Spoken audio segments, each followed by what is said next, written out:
What's up, guys? It's Adam, aka Marf, and this is Marfoogle News, the only lip sync call in show on YouTube.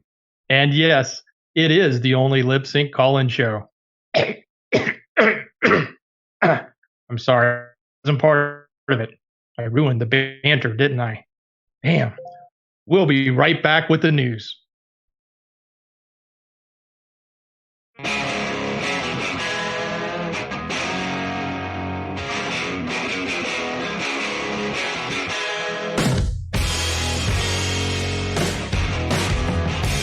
At least you tried, buddy.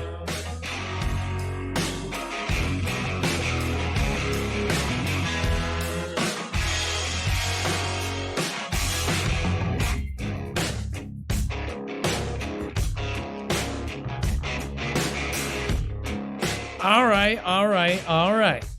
What is up, guys? It's Adam, aka Marf, and this is Marfoogle News, the only call-in show on YouTube. Okay, not really. If you've never been here before, this is a live show. It is a live call-in show. So we are going to go over today's top news, and then we are going to give you the opportunity to call in and either agree, disagree, or share something with the Foogle family. In fact, we take a long time to actually get all of this together, and we've actually archived every story that we have shared here, including tweets. If we show you a YouTube channel or a video, we actually link that on our website. So just to show you guys real quick, we're going to be talking about some really insane stuff and why we believe we are closer than ever to something huge. We're going to talk about Russia testing, basically working without internet. Which is a huge deal because obviously they've threatened to basically cut the lines in the sea, essentially disconnecting us from our allies. They have essentially said that they are able or capable of cutting down our entire internet system. That's a pretty big claim, and not a lot of people believe that, but I have said in the past many times that I don't think we should underestimate either them or China in certain areas, and at least not nowadays, now that everybody has quantum computers and a team of hackers. So I'm going to get into that here in a second. I just wanted to show you, if you go to our website, which is really easy, go to marfooglenews.com, you will actually see the thumbnail. Just go to this thumbnail, and you will be able to click on it, and then once you do that, underneath, you will see whether you watch this in a year from now or tomorrow, you will see all the articles that we are going to cover, including the weird. You can even follow along with us. So if you're at work and you can't really see the screen, or if you're listening, you can always go back and actually read the articles for yourself. And of course, that backs up what we say. We are also going to talk about BBC talking about an apocalyptic blackout. Not the Express, not the Sentinel, not the Sun, but BBC actually talking about an apocalyptic blackout. We're going to hit that here in a minute. That's big news. Before we start, I'm going to get right into the news. I wanted to make sure Dex, our wonderful Dex, is screening our calls tonight. Can we get a sound check on you? Hello, Adam. I am here, and hello, Foogle Fam. So Dex, by the way, has a live connection with me from across the country, and what he can do is when you call in, if you have an article that you want us to see, a document, in fact, people have given us direct links to a government document, such as a order or a military order, you can give that to Dex, and then he can share that with us. If you have a YouTube video that is yours and you want us to show on the channel, as long as it's under 5 minutes, you can do so as well with Dex. Dex, thank you for coming today. Again, this is going to be a crazy show just because of the things that we're talking about, and you would have to agree on that, would you not? Oh yeah, absolutely. The whole isolation internet thing is really crazy in my opinion. It's a strong position they're taking. So Caddy in the chat says Russia already has its own system up and operating. That's correct. Now, if you remember, we covered it when they talked about actually having their own internet system This was before anybody knew that and by the way, I think that they had it going and actually pushing towards it way before they announced it. They announced it. They said, this is just a thought. We might do this. And then shortly after, how long do you think it was before that happened, before they did it? Was it like, it wasn't that long, was it? It was like a week or something, right? No, it wasn't long at all. They passed the law, and then they said I think the first round was getting the law passed that they could do it, and then boom, they put it up, and I guess now they're testing it. It felt like a couple days, and this is what we're talking about is Russia, and this was a bad sign. Like, people were like, what the hell? So they are completely separating, and they have completely separated their internet from the rest of the world. Does anybody see the writing that's on the wall? Why would you do such a thing? Obviously, they are not exactly our ally, but, we've done business with them. There's been, certain things that, have crossed into. People can go into that country.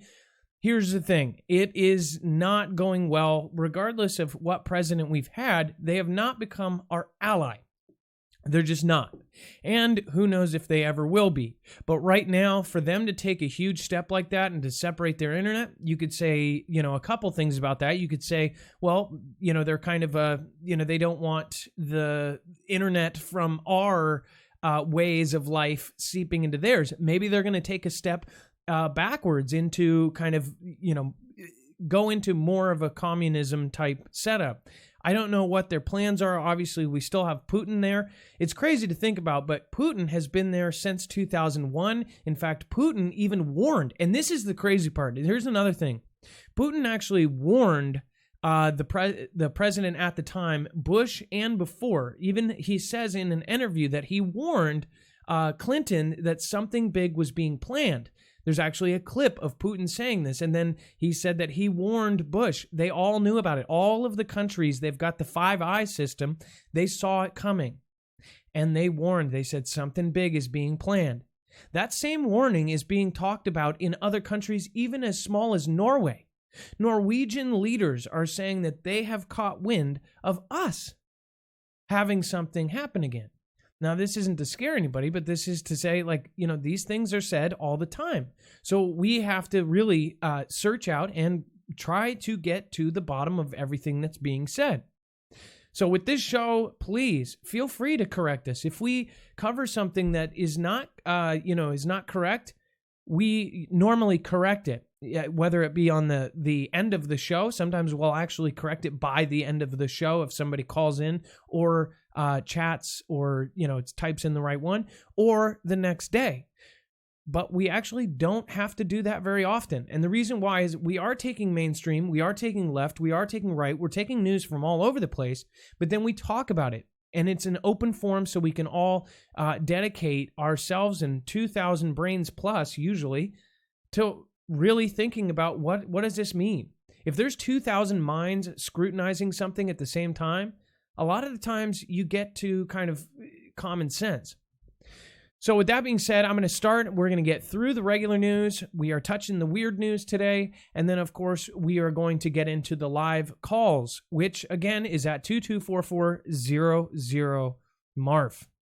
All right, without further ado, SpaceX. And by the way, I do have to say, there's a couple here that are absolutely nuts. So I hope you guys stick around, especially with this Russia story.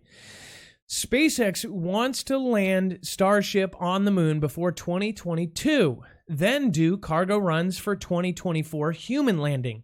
So this is something we've talked about over the last 6 months, and this is really quite remarkable if this actually happens. I know that there's a lot of skeptics. There's a lot of people saying this is completely fake and it's only going to be elites and people that are essentially in the know, and we're never going to see it as normal people.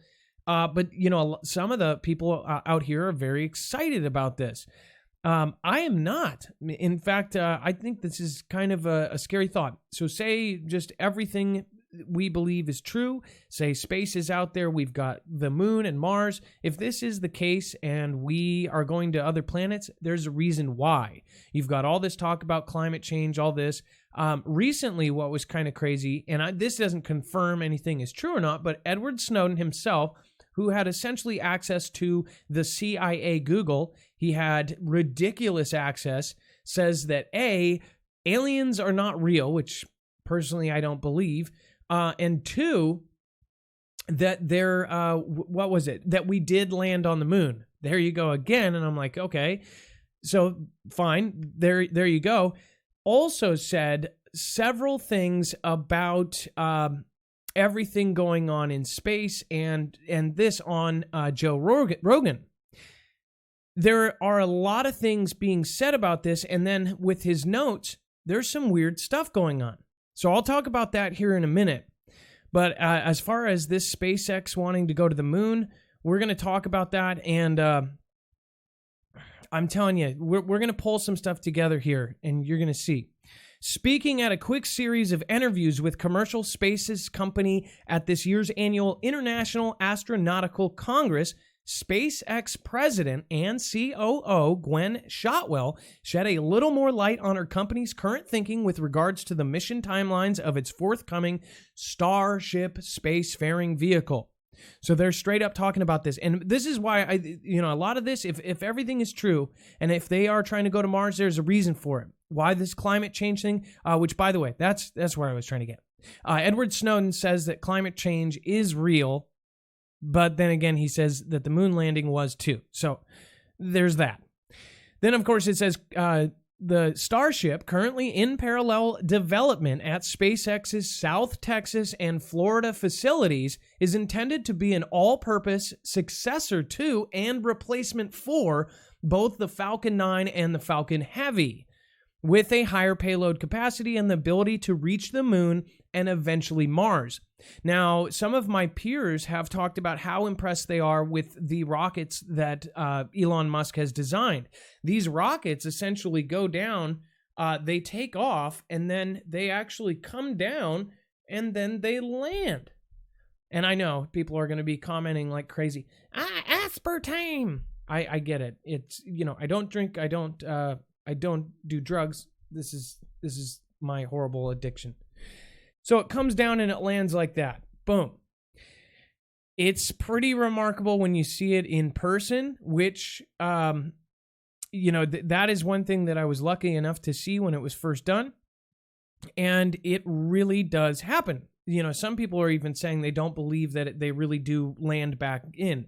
It is pretty crazy to see that. And, 20 years ago, that would have, thought that was science fiction. That is happening. That means rockets can be reused. If we are going to the Mars or moon and they're talking about terraforming Mars, there's something that they know that we don't. And that's just my opinion. You are feel free to call in with yours. It says, aspirationally, this is a quote from Shotwell, aspirationally, we want to get Starship to orbit within a year, Shotwell said. We definitely want to land it on the moon before 2022. So this is quick. This is like right now.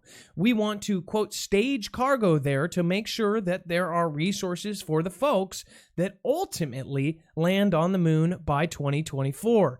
If things go well, so that's the aspirational time frame. So even if this was totally off, you're talking in the next 5 years, people on the moon.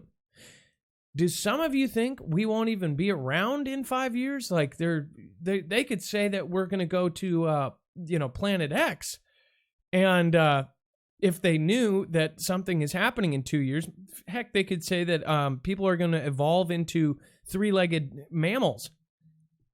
Who knows if that's going to happen, right? They could say anything because we don't know what's going on. Obviously, you have a lot of things that point to some sort of huge population decline by 2025. You've got the Deagle survey basically saying that we're going to go from 329 million people down to 99 million people. Now, there's no way to confirm that, but I guess the sources for that are scary because they're actually going off of real data. There's all sorts of data that goes into that. And then you have the World Health Organization essentially saying that all of our enemies and all of our allies will be more or less financially untouched by a coming pandemic.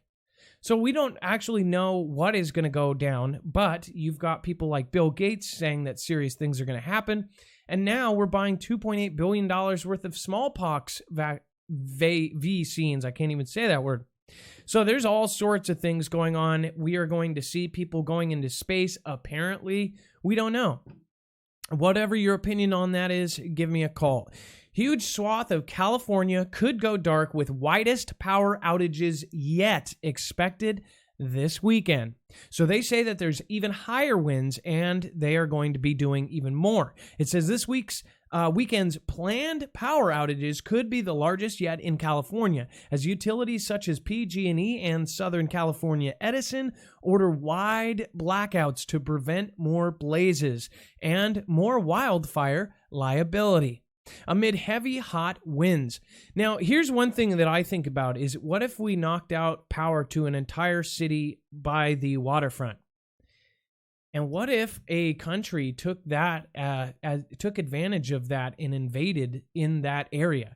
Yes, they could just turn the freaking power back on, but I just thought about that would be kind of a crazy thing, because these are announced, where the power's off. You could sneak in. Heck, I wonder what power is off to. I'm sure there's not any power off to infrastructural things, infrastructural. I think that's something that's on at 4 a.m. With my pillow. Either way, I don't know. I just thought about that, and I think that, that might be a stretch. PG&E, which has 5.4 electric customers and provides power to 16 million Californians, was projecting Thursday that it could shut off power across nearly all of its territory in Northern California on Sunday and Monday because of the ferocious gusts. Wow. And they said, this is a quote, "This system will likely be the strongest event of the year from a wind perspective." That's what the utility said on its website. This is an interesting video. Now, Dex, you found this video. It's a video of smoke and fire coming from the underground, and this is Atomic News is who put this out, but it looks like yes, it's Adam. taken from something else. I'm going to play a small clip. Make sure to go over to Atomic News and say hi. In fact, we've been recommended Atomic News several times. I actually was... Yeah, this came via Snafu, and he got permission, told us we were cool to play this from Atomic News' site. So. Okay, I'm glad, because we had an instance last week where we played a big YouTuber's clip, and I won't say which one, but I sent about 500 people their way, and they ended up copywriting it, which I thought was pretty lame. Either way, Atomic News is the channel. Make sure to go love mob them, say hello, show them the strength of the Marfoogle family. Of course, this is the channel. Very easy and great name, actually. Atomic News. I love it. Okay, so let's play this.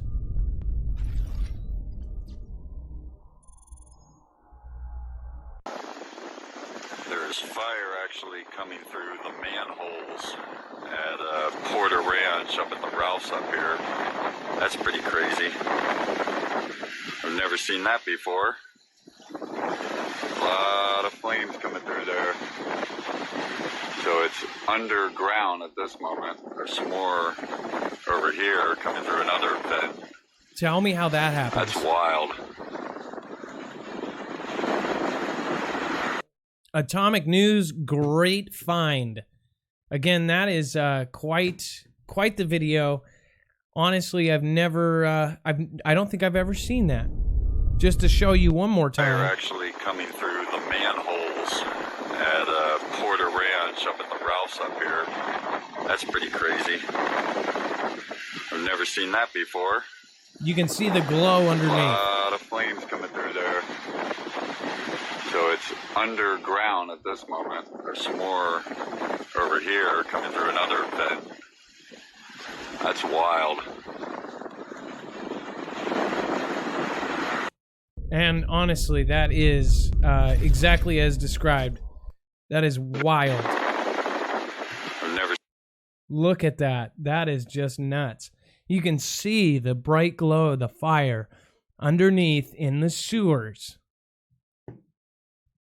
And Adam, I think this was from one of the fires 7 days ago. I'm not sure this is from yesterday, but we've heard lots of reports about fires being in the sewers or in the underground area. And that's, there's a lot of other speculation about, is it caused from, magma flow or something like that under the ground, which, I don't think anybody's actually seen, but there are plenty of people that are speculating that. I see a couple people asking, where was that? I actually, that's why I was trying to redo this. And then Gwendolyn says, that truck looks suspicious. May says, subbed to Atomic News. Awesome. Make sure to say hi from the Foogle Fam. Maybe we can do a collaboration at some point. Okay, and then I do want to highlight some of the smaller channels this week as well. We're going to start doing that. Once a week, we're going to show you a smaller channel, and then I've asked certain people to do projects, and then I'm still going to want to work with Mountain Man. We've had a busy schedule lately because of a lot of things going on, but we're going to get to that. Okay, and also another thing to keep in mind is we are going to be trying out different time slots. So be patient with us. We try to put the most accurate times on the website, but things change. This is a live show. I have a family. We do not have the budget of a big budget TV show. So again, a lot of people get mad and say, oh, he said he was going on, but he didn't. You guys have to understand, we do not have a big budget. It is just the two of us. If anything happens with either of our families, there's no backup. We don't have assistants. We don't have a staff. So just please be patient with us. I have 3 kids, and as you know, 3 kids is like having, basically a family of lemmings. They are always tripping or falling or hurting themselves. You never know what's going to happen when you have 3 little ones. So again, I've had several just like crazy things happen. So thank you guys for being patient. The ones that understand. Obviously, the bigger we get, the more pressure it is to have normal times. So for the fires in California, I truly do believe that there is a lot of odd stuff. I mean, how does fire even? I guess it could travel through with wind pressure and with flammable materials. I guess I'm not an expert on how it would travel underneath like that. There's probably wiring. Maybe it's electrical that lit on fire. You guys can explain that to me. Good job, Atomic News, for spotting that. Okay, this is a whole mouthful because this is actually by the BBC. This isn't the Express, Sentinel, The Sun. This isn't some fear porn outlet. And by the way, even the fear porn outlets, sometimes it's like, they're straight up just spitting out fact here. I have actually given Express a lot of credit for actually backing up most of what they've been saying lately. But what they do is they target out these apocalyptic subjects, right? That's what people say we do.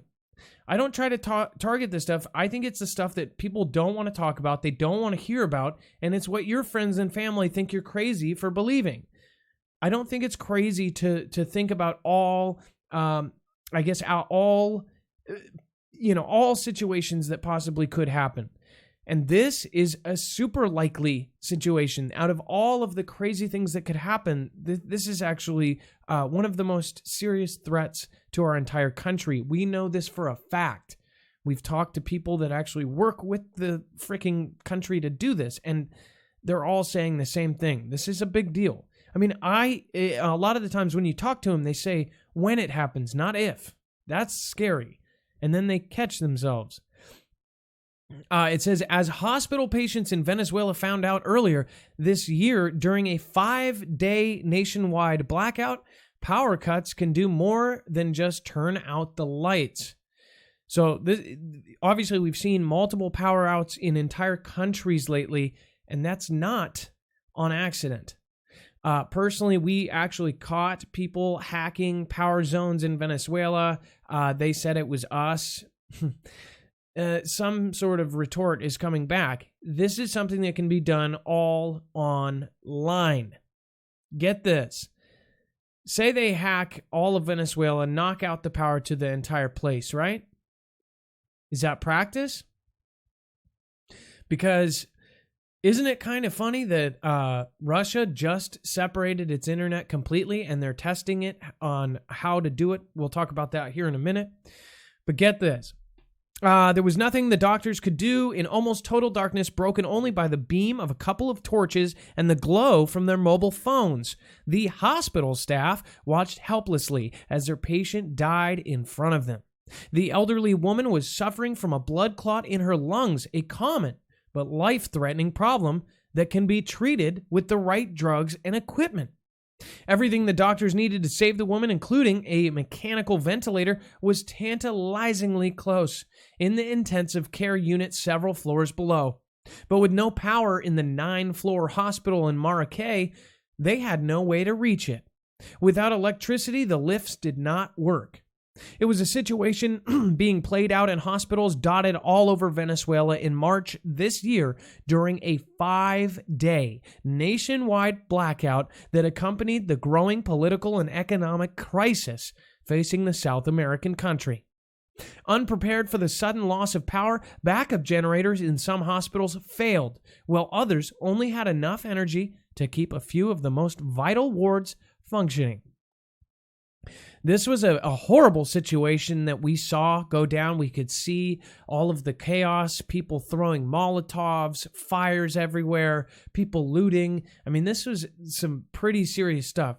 It said by the end of the 5 days, an estimated 26 people had died in the country's hospitals as a result of the power outage, according to figures collated by Doctors for Health, a group of concerned medics that have been monitoring the growing health crisis in Venezuela. Among those who died were kidney failure patients who could not get the vital dialysis treatment they needed, and gunshot victims on whom surgeons could not operate in the near darkness. So people don't think about how small things like electricity, or, well, small light, like actual, they could have actually operated, and I heard this is in a different one, they could have operated if they even had better flashlights. If they had a better LED power, battery-powered light, they could have actually operated on 3 of the gun victims. Were pretty simple cases, but they didn't have light. So imagine you being on the table. You just got shot by a man and robbed because there's no power. Everybody's looting and mugging, and the doctors can't do anything. When it would be a simple, just boom, take the bullet out, sew it up, stitch it up, but they had no light. They had regular flashlights. They tried, and they couldn't get bright enough light to do it. In fact, 3 out of the 4 flashlights they had on the ward, the batteries were not good. Nobody checked it before this whole crisis began. So these are things, and these are predictable and stupid things that we could prepare for. So everybody in the United States has to realize the President of the United States has now said we are so vulnerable, he had to sign an order. I guarantee you there's more things in the future coming. They're going to change all sorts of things to fix our grid and things like this. So, we'll end up talking about that later. But I guarantee you, this country is going to focus a lot more on it in the near future. Alongside the deaths were stories of pregnant women giving birth in dark hospital wards, doctors treating patients, and surgeons performing operations using their mobile phones as torches, and babies in failing incubators. That's probably one of the most sad things in the world. Imagine a preemie or a premature baby in an incubator that doesn't have power. It's probably one of the saddest thoughts I've had in a long time. The babies needed special care. All of these things happen. The problems extended beyond the hospitals. Elderly people in high-rise flats had to be carried downstairs. People cooked food with fire and ate by candlelight without power. Food spoiled in warming refrigerators, traffic lights failed, and transport systems ground to a halt.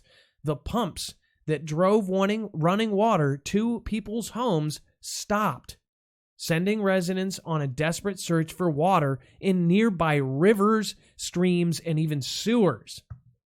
Now imagine if the sewer was on fire and the water was off and you ended up trying to find water and all of this. Think about this, though. You go to a local river, you can't even drink it without filters. These are all things that we need. And again, we don't work for a filter company or anything. You should go out and buy filters. We don't have a link for that. That's something you should have. Water filters. Dex, what's the good brand? Isn't that Berkey? Or is that something that needs power? Berkey makes the big filters. They're really good. And then Life Straws are also great for your bag. And Life Straws aren't that expensive, right? They're like $20 or something. Yeah, and every now and then you get them on sale too. Yeah. So again, go find them on Amazon somewhere. You can actually get it through Amazon through us if you'd like. But it says the problem is extended beyond the hospitals, and it says throughout the year, Venezuela has been plagued with power outages. Some are short and localized, lasting a few minutes. Others take hours for the power to come back, but some go on for days. As they have continued, Castro and his colleagues have recorded more deaths as a result. Now, there's a point to this.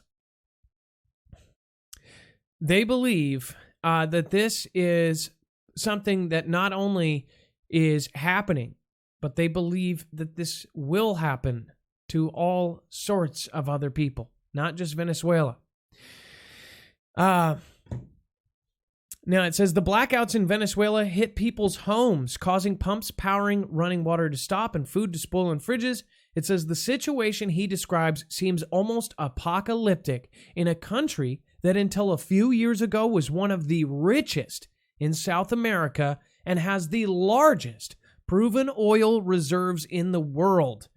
Now, isn't it funny that oil was involved in yet another country that had issues, right? Oil. We had, I mean, you can list all of the I names, you can list all of the libses and the mm-ms and the Gaddafi's. All of them have something to do with oil. So there's future things going on right now as we speak. It says, although the Venezuelan government blames sabotage and terrorists for the blackouts. And I believe at least this part, this was not an accident. This was digital. Others have pointed to years of poor investment and neglect of the country's power grids. This is BS. Okay, I don't know who. Sorry, but the poor investment and neglect of the country's power grids. Who's that coming from? If you guys disagree with this, if you say, yeah, you think that just magically all of this happened because they just really had a crappy grid, then look at some of the thousands of countries with even worse grids than they did. Mind you, this was one of the richest countries. It didn't have the best grid in the world, but it definitely had at least on par with some of our, worst places and better in a lot of the areas. All of it went out. Again, we actually have a bad grid for what country people envision us to be. Our grid is really not that great. It says, but such widespread and long-lasting power cuts known as black sky events are not restricted to countries teetering on the brink of collapse. Each year, millions of people in the U.S. and Canada are plunged into darkness as passing storms that bring down power lines. These events...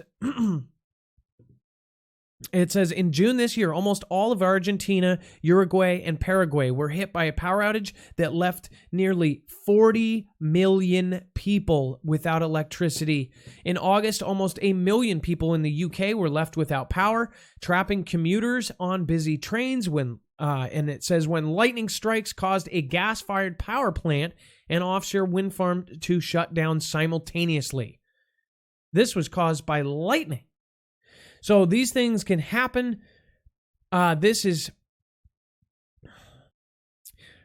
love this. We used to use the phrase, when the lights go out, but the lights not working are the least of our worries now.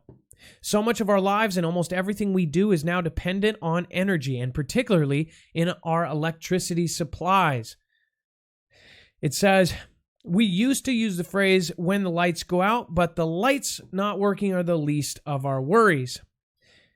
Traffic lights are just one of the aspects of transport infrastructure affected in the huge power outs. She is right. Well, the term black sky events illustrate perhaps the most visible impact of widespread power failures. It fails to convey the scale of the impact these can have in our modern world. Almost everything from our financial systems to our communication networks are utterly reliant upon electricity.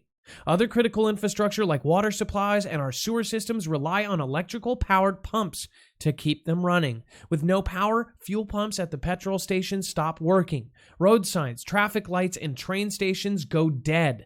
Transport networks grind to a halt. Our complex food supply chains quickly fall apart without computers to coordinate where produce needs to be, or the fuel to transport it, or refrigeration to preserve it. This is not a good thing. So, not only are they saying that they're talking about geomagnetic storms a lot lately, which I don't know if it's because one thing that I think about, by the way, they talk about the Electric Infrastructure Security Council. They talk about the geomagnetic storms. There's been a lot of talk about having another Carrington event, as far as this is something that is guessed to have happened about every 100 years. It's been over that. Now it says the causes of black sky event are many. They vary from natural disasters like hurricanes and earthquakes to geomagnetic storms triggered by enormous flares from the sun or coronal mass ejections that send a barrage of electrically charged particles racing across the solar system and can overload electrical grids. One intense geomagnetic disturbance caused a 9-hour outage across large areas of Canada in 1989. So this is actually not the Carrington event they're talking about. This is just about 30 years ago. And this was not a big one. We're talking about the massive one, the size of just our entire planet hitting us, boom, everything's out. The Electric Infrastructure Security Council, an international body that reviews threats to power grids, also lists a number of human threats that can trigger a mass blackout. These include cyber terrorism attacks and coordinated physical assaults on energy infrastructure, such as power stations and electromagnetic pulses that can disable electricity grids. Why is BBC talking about this? Because there are even more threats to it now than there were even 2 months ago, and even more than when the president signed the bills. So, this is a big deal. I hope that you guys, there's a whole other section of this where they talk about Italy. All over the world, we're having issues with cyber terrorism. You're talking about the Russia basically separating everything they can from us. Why? And then you've got all these weird things happening all around the country. These were like practice runs. Venezuela, of course, some say that they actually caught American folks knocking off the power. There are all sorts of weird black ops that have happened in the past. That's all I'm saying. I tell you what, make sure to go and read the rest of this because they actually did a great job. Their bibliography, the stuff that they took, there's so much more. I mean, we're talking about so much more. We could do an entire show on the situations that have gone over the last year. This is a big deal. This is something that we all need to be prepared for, and it's every facet of it. People have to do this. We have fun in this show, but the main purpose of this is to get you guys meeting in person for the meetings in Discord. Discord has over 11,000 people. Our Discord under our name, 11,000 people, and people are meeting in different state groups. In fact, Overland Rob said that there's another California meeting coming up. Make sure you guys go check out that, especially California right now. California, Oregon, and Washington, be prepared for Cascadia. We have so many different things coming at us right now. And there is writing on the wall. Something is going on. So I hope that everybody understands that. With that being said, now, Dex, do you believe we all need to be concerned about our electricity? Is that not one of our most important things? Sure. I mean, absolutely. We've been hearing about this month over month. We see it. We see excuses now here in the States to turn off the power, and probably very valid reasons, I guess, just because of the problems they have with infrastructure. But even before that, before the wind season in California, we saw strange outages popping off all over the place here. And then you go back and you read this article, right? And it's a long article. It could have literally been a fictional novel about what could happen if the power went out. And we all have these ideas of, wow, what would it be like? But it really happened there. And it happened in a way that was so detrimental that you could actually see all the apocalyptic things that we've talked about in books, we've put in movies, we've put on television shows, but it happened in real life. And it was, easy to document and show, hey, this is a real thing you need to think about. This is a country that it didn't have to happen in, and it did. I think it happened to anybody. I don't think they were understanding that, again, just to reiterate, this is one of the richest South American countries before this happened. Okay. This is something that can happen to, nicer countries with nicer things. It's not just, I heard somebody say, somebody was talking about it at the coffee shop, and they were talking about it being like some sort of, they're like, well, it's like a, it's a slummy third world country. Of course they lost power. I said, you haven't been to Venezuela. I mean, yes, there's parts, but you're talking about one of the richest countries in South America. So out of the whole place, you're talking, power outages should happen everywhere then. They had better grid than Mexico does.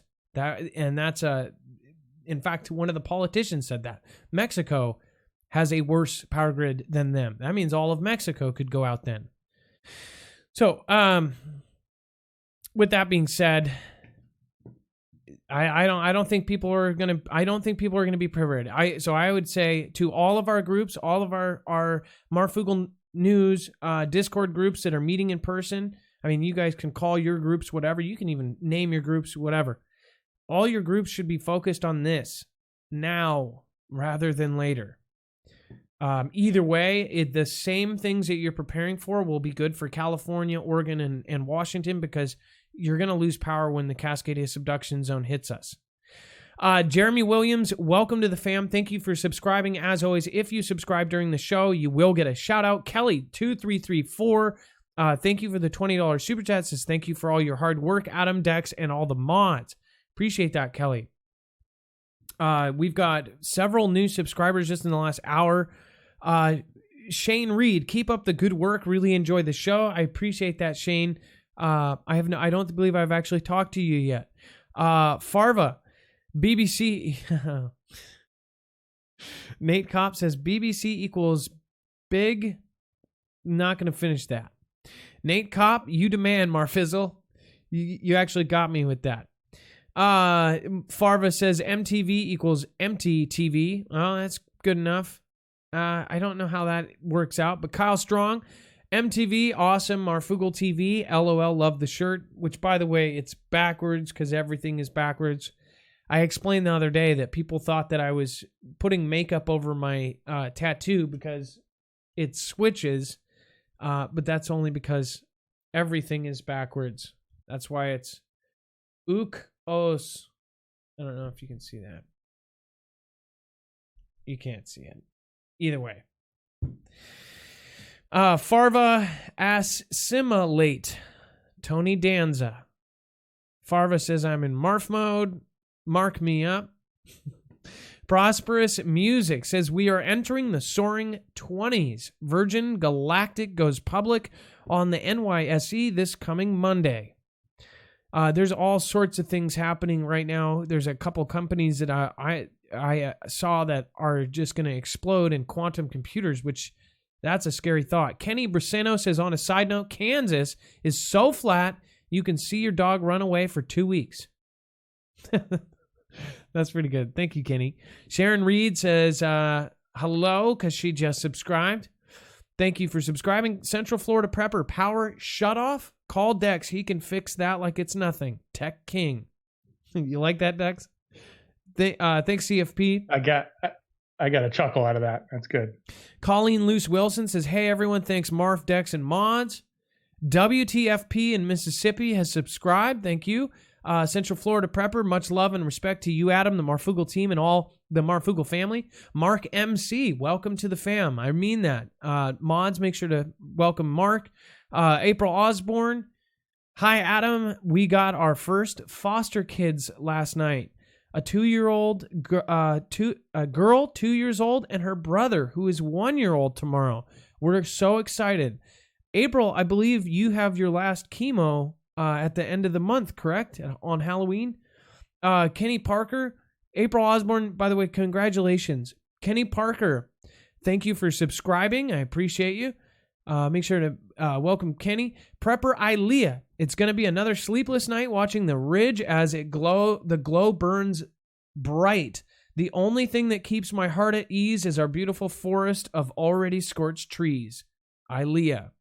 Prepper Ilea is actually in California near the fires, and that's really scary. Prepper Ilea, I had a similar experience in when I was a kid in Leavenworth. No. I'm trying to think. I was only about 8 years old, and I remember the fire coming closer and closer to the cabin we were renting. It was really scary. We could see the fire for the whole time we were staying there. It wasn't Leavenworth. It was Winthrop. No? I'm trying to think. I was 8 years old, but I do remember looking through the forest at the red glow. It was scary as hell. Christian West, thank you for subscribing. Donna L, welcome to the fam. Chase Littlefield, thank you for being the last one out. Rocks and Plants, I'm Owen. Amigo and Harriet Hudson, and Don Dillioso. I love that name. Don Dillioso. Patrick Ratchford. For everyone here and myself, thanks for what you do, Adam, Dex, and Mods. Thank you. All right, now that that's done, I really do appreciate you guys. You guys are supporting the growth of a brand new news agency, so thank you. I appreciate it. Netflix and Spotify, again, we want to have our own reporters. We want to have our own writers. If you're a writer, an artist, give us a ring. Netflix and Spotify might be required to issue emergency alerts from the government, just like TV and radio. Okay, so Dex, I just want to say something about this. This is like common sense. I always actually wondered what would happen if you were watching Netflix or Hulu or any of these things and one of these alerts went out. I already thought that they would switch over, but apparently they don't. Is this something that you thought of before as well? Well, I've often thought the more people that are cutting the line, so to speak, and getting away from either analog or not analog, but digital transmission television and cable television and satellite television and just going to streaming only, like how are we going to get emergency broadcasts to them? And because we haven't been doing it. So it seems obvious that we're missing a lot of people. And more importantly, that group of people we're missing is growing, right? More and more people are going, online only for their content, whether it's YouTube or, Netflix, et cetera. So this is sort of a no-brainer, and I'm surprised it didn't happen sooner. Well, I just wondered, like during Paradise, right? Were people stuck there, did not know what happened because of Netflix or Spotify or these different things? Like what if somebody is watching a Netflix movie, everything's going off, they didn't have a cell phone on them, and they, of course, are watching a movie sitting in their house, and then boom, they're trapped. If you don't know what happened in Paradise, it was very fast. It was like, boom, if you didn't get out within a couple seconds, you got trapped. You couldn't go through tunnels. I mean, there was all sorts of things. So this is pretty crazy. It says the emergency alert that people in Hawaii saw on January 13, 2018, which falsely claimed a ballistic missile was inbound. Oh, okay. It was describing the picture that was there, and it's badly written on here. Which again, by the way, if you haven't seen my stuff on that, that was not, in my opinion, that was not a false alert. So just so you know, that's kind of what got me my start. I was lucky enough to have some information that, straight from Hawaii. Streaming services like Netflix, Disney, and Spotify might be required to issue emergency alerts from the government if U.S. lawmakers have their way. First off, I actually agree with this. I think that this is just dumb common sense. If you guys disagree, please give us a call at 224-400-MARF. I think this is like kind of, this should be there. It says, TV and radio stations operating in the U.S. are required by law to issue emergency warnings, like the infamous fake missile alert for Hawaii issued in early 2018. But lawmakers want to bring those alerts to more platforms, as viewers use more and more internet-based services.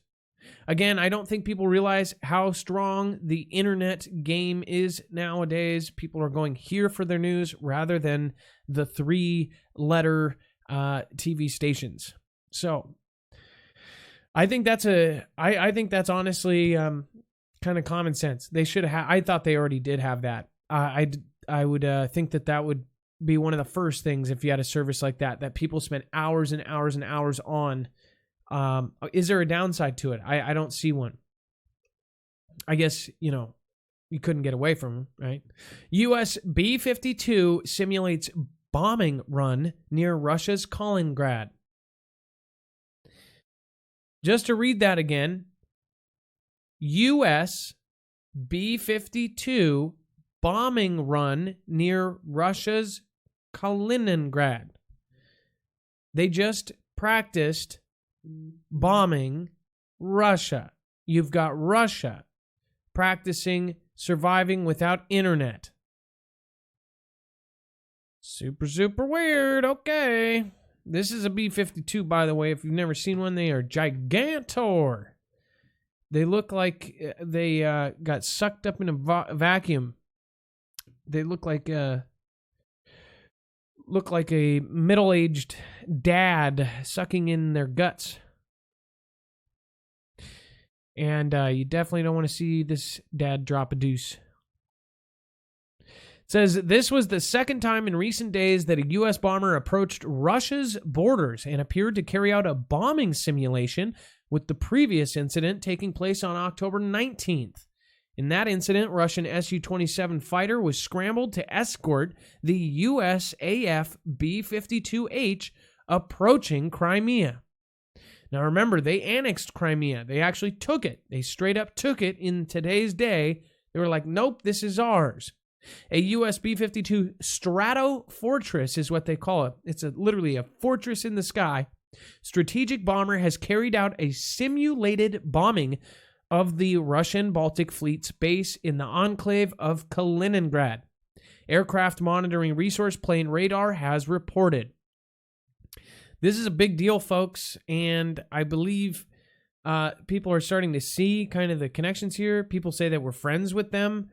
I don't think, even if it did happen, maybe there's, the Bilderberg Group decision was, hey, let's, we're all friends, but let's send our guys to conflict because it's good for money. Just so you know, in previous decades and generations and even centuries, there have been very rich families that have actually paid the ways for both sides of a conflict. I don't know if most of you have done your history research, but the Rothschilds, the Rockefellers, several of these huge families, right? The families that run the world, basically, those families actually paid for both people. So you've got this country on this side, this country on the other. They gave money to both because everybody was buying weapons and things that they owned. It sounds crazy, but do your research on it. You will surely see conflict is money, good money. That's why the saying, which I think is from the Rothschilds family, I believe it is, buy at the sound of trumpets and sell at the sound of cannons. It goes all the way back. Is that right, Dex? Do you know? Is it buy at the sound of trumpets, sell at the sound of cannons? Essentially saying... No, Adam, I do not know. Sorry. Essentially saying, buy at the beginning of conflict, war, and sell at the end, because all of, or maybe it's backwards. I probably have it reversed. Somebody can do it. But again, that came because that was big business. If you can control when the war starts, you there can make a whole lot of money selling certain things that are needed during that time. It says the U.S. and its NATO allies regularly send boomers, reconnaissance aircraft, and drones east to test Russia's border in the Baltic and Black Seas and near the Russian airbase in Saraya, which that whole situation has been going south since day one. Bundestag lawmakers want U.S. troops nukes out of Germany. Just to repeat that, Bundestag lawmakers want U.S. troops nukes out of Germany. So our nukes are in Germany. It says lawmakers from Germany's opposition left party want U.S. troops and nuclear weapons out of the country, calling on Berlin to cancel the agreements allowing foreign armed forces to be stationed in Germany, and saying that the continued deployment of the estimated 35,000 U.S. military personnel in the country only serves to create tensions with Russia. Okay, the writing's on the wall, folks. Lawmakers are saying, hey, get your troops and your nukes out of here. What is about to happen? Dex, are you seeing this? Like, do you see all the things that are connecting right now? They are trying to get 35,000 troops out of there. And basically, they're trying to take that strategic asset away from us. Do you think that possibly Russia called Germany and worked something out and said, hey, get those guys out of there? There's huge tensions with Russia right now. And I think a lot of people, and I understand, if you want to say your piece on this, please do. Put it in the chat or give us a call at 224-400-MARF. Some people say I demonize Russia or something. I've never demonized Russia, by the way. Some people say that, in the past I've talked about... Oh. That's why. Sorry about that. You must have got disconnected. So I was just talking about the 35,000 U.S. military personnel in the country that they're asking to leave and get the nukes out of Germany. That's strategic right there. That's basically, do you not agree? That's Russia saying, hey, get those guys out of there. It's coming from, it's absolutely, it's coming from one party in Germany. And then it's also interesting that that's going on at the same time that, we obviously have bases there, and we do we have a lot of forces there, and we have nukes there, but we're also running out of RAF, which is in England, at Royal Airfield. We're flying out with them for the runs you were just talking about, right? So while that's happening, now they're just saying, hey, get everybody out of Germany. We don't want that. They even say in a parliamentary motion issued earlier this month, lawmakers stated that the presence of U.S. troops was incompatible with Germany's constitution. They're basically trying to find any loophole out of this agreement. And it says, since the U.S. uses German bases to carry out military operations in the Middle East, including the buildup against ran down to the store, and targeted elimination operations in Pakistan and Afghanistan.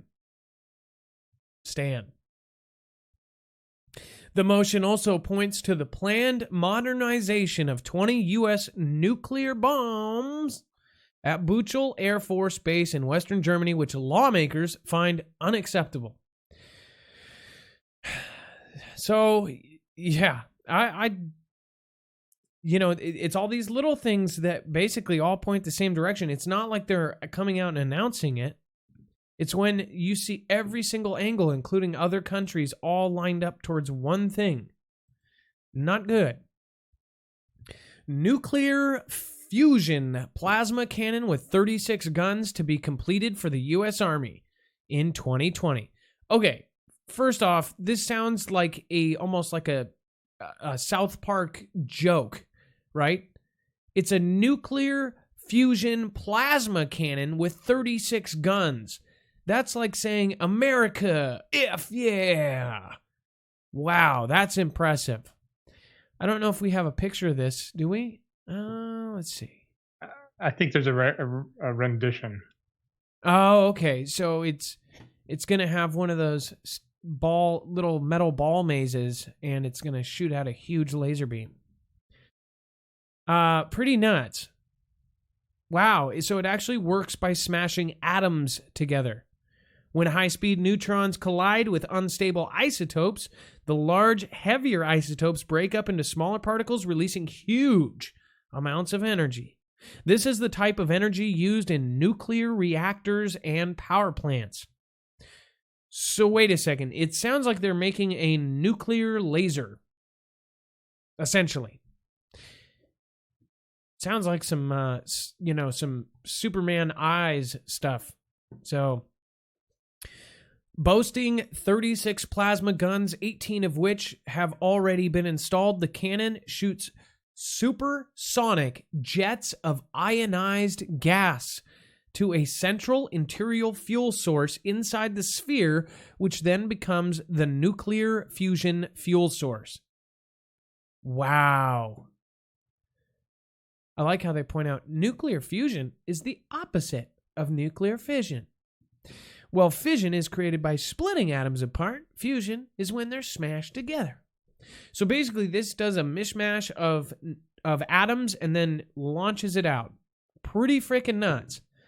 This is the world we live in. It almost makes you think like, oh, you know, Tianjin, that explosion in China, all these different things that have happened. Might have been testing stages of these kind of things. You see, these things have been out for a long time. They're just now announcing them to the public because they can't hide them anymore. Soaring bills. Scientists' budget blown by texting eagles? It says a Russian wildlife group is seeking donations after eagles they were tracking racked up big cell phone bills abroad. Elena Schneider. First off, there's not many times I would change my name, but if my last name was Schneider. Elena Schneider O'Connell says of the Center for Wild Animal Rehabilitation said Thursday that the group had fitted young steppe eagles with transmitters programmed to send text messages with their positions 4 times a day. The eagles spent summer in a part of Kazakhstan without cellular phone coverage, so the researchers expected a flood of accumulated messages when the birds migrated south. They were expected to pass through Kazakhstan or Russia, where a text message is cheap, 2 to 15 rubles, or 3 to 15 cents each. Instead, this is awesome. Instead, some skirted those areas and didn't pick up a signal until they reached Ryan, where messages cost about 49 rubles, or 75 cents each. Many times what the scientists had budgeted for. So basically these birds went way off course and texted in the most expensive countries, and essentially these eagles racked up thousands and thousands of dollars. That's pretty funny. You can't really predict that, can you? Oh, and we covered this before. So we covered this woman who is very freaky looking. Is there a picture in here? Yes. Oh, gosh. This woman does not actually truly look like this. She does have a lot of actual surgery. She did surgery to look like Angelina Jolie, and she is from Ryan. Of course, I can't say it with the I at the beginning, but she is, of course, Ryanian zombie Angelina Jolie, arrested on charges of blasphemy. So there they have a whole different sets of laws, and basically they say that she has been telling women, basically encouraging women to go against the grain and all this stuff. Let's see here. If we have the, trying to find the actual story here. Jeez. Either way, I think I might, so essentially we talked about this. How long ago did we cover this, Dex? It was like 2 weeks ago, maybe? We basically said that they possibly could have been, they were going to possibly arrest her. Now she has been arrested. She hasn't done anything except for take about 10 photos and then say a couple things. Laws are so strict there with women. They say that she is, I forget what she was violating, but she could actually go to prison for this, right? Yeah, Adam, police reportedly arrested the young woman after members of the public allegedly made complaints about her. Her Instagram account had been deleted, and Iran's Instagram star Shahara Tabar, famous for her eerie photos and video, has been arrested on charges of blasphemy, inciting violence, illicit enrichment, and promoting corruption amongst the youth, and the local media reported. So So she's a 22-year-old woman. She became a sensation in 2017. As you mentioned, we posted about her earlier. But yeah, that was the complaint, and so they actually arrested her for that. Wow, that's incredible. It shows you not everywhere is the same. A Russian man sent to prison for mining Bitcoin at top secret facility that made nuclear booms. I'm trying to reduce the amount of times I'm saying boom. A Russian man was jailed for secretly mining Bitcoin cryptocurrency at the nation's prime nuclear research center, which developed nuclear weapons. Former employee Andriy Rybkin was sentenced to 3 years and 3 months in prison on Thursday for the, quote, unauthorized use of computer capabilities to secretly mine Bitcoin at work. The court also ordered him to pay a fine of 200,000 rubles. Oh, okay. It's $3,000. Damn, that's a lot of rubles. Which is about $3,000. So obviously he made about that. Rybkin worked at Russia's leading nuclear research facility in the city of Sarov, around 370 kilometers from Moscow. Mining Bitcoin requires expensive and powerful hardware, as well as a lot of electricity. So the tech-savvy employee apparently decided that the nuclear center would be the perfect place to reap loads of cryptocurrency, especially since a brand new supercomputer was installed there a few years ago. Again, actually, that part there, the fact that they've got a supercomputer, most likely a quantum computer, in their nuclear facility is not a good thing for us. In fact, Rybkin is not the only one who has tried to mine Bitcoin at the facility. Another employee was fined 450,000 rubles, $7,000 last month for doing the same thing. And one more received a 4-year suspended prison sentence and was fined. So, are these people just stupid? Like, obviously, you know... I would hope using a supercomputer, they're making more than 400,000 rubles when they, if they're mining something like that. Well, maybe they only did it for like a day or something, and that's how much they made. Oh, I don't know what they did. That would be horrible. And I don't know. It's definitely stupid.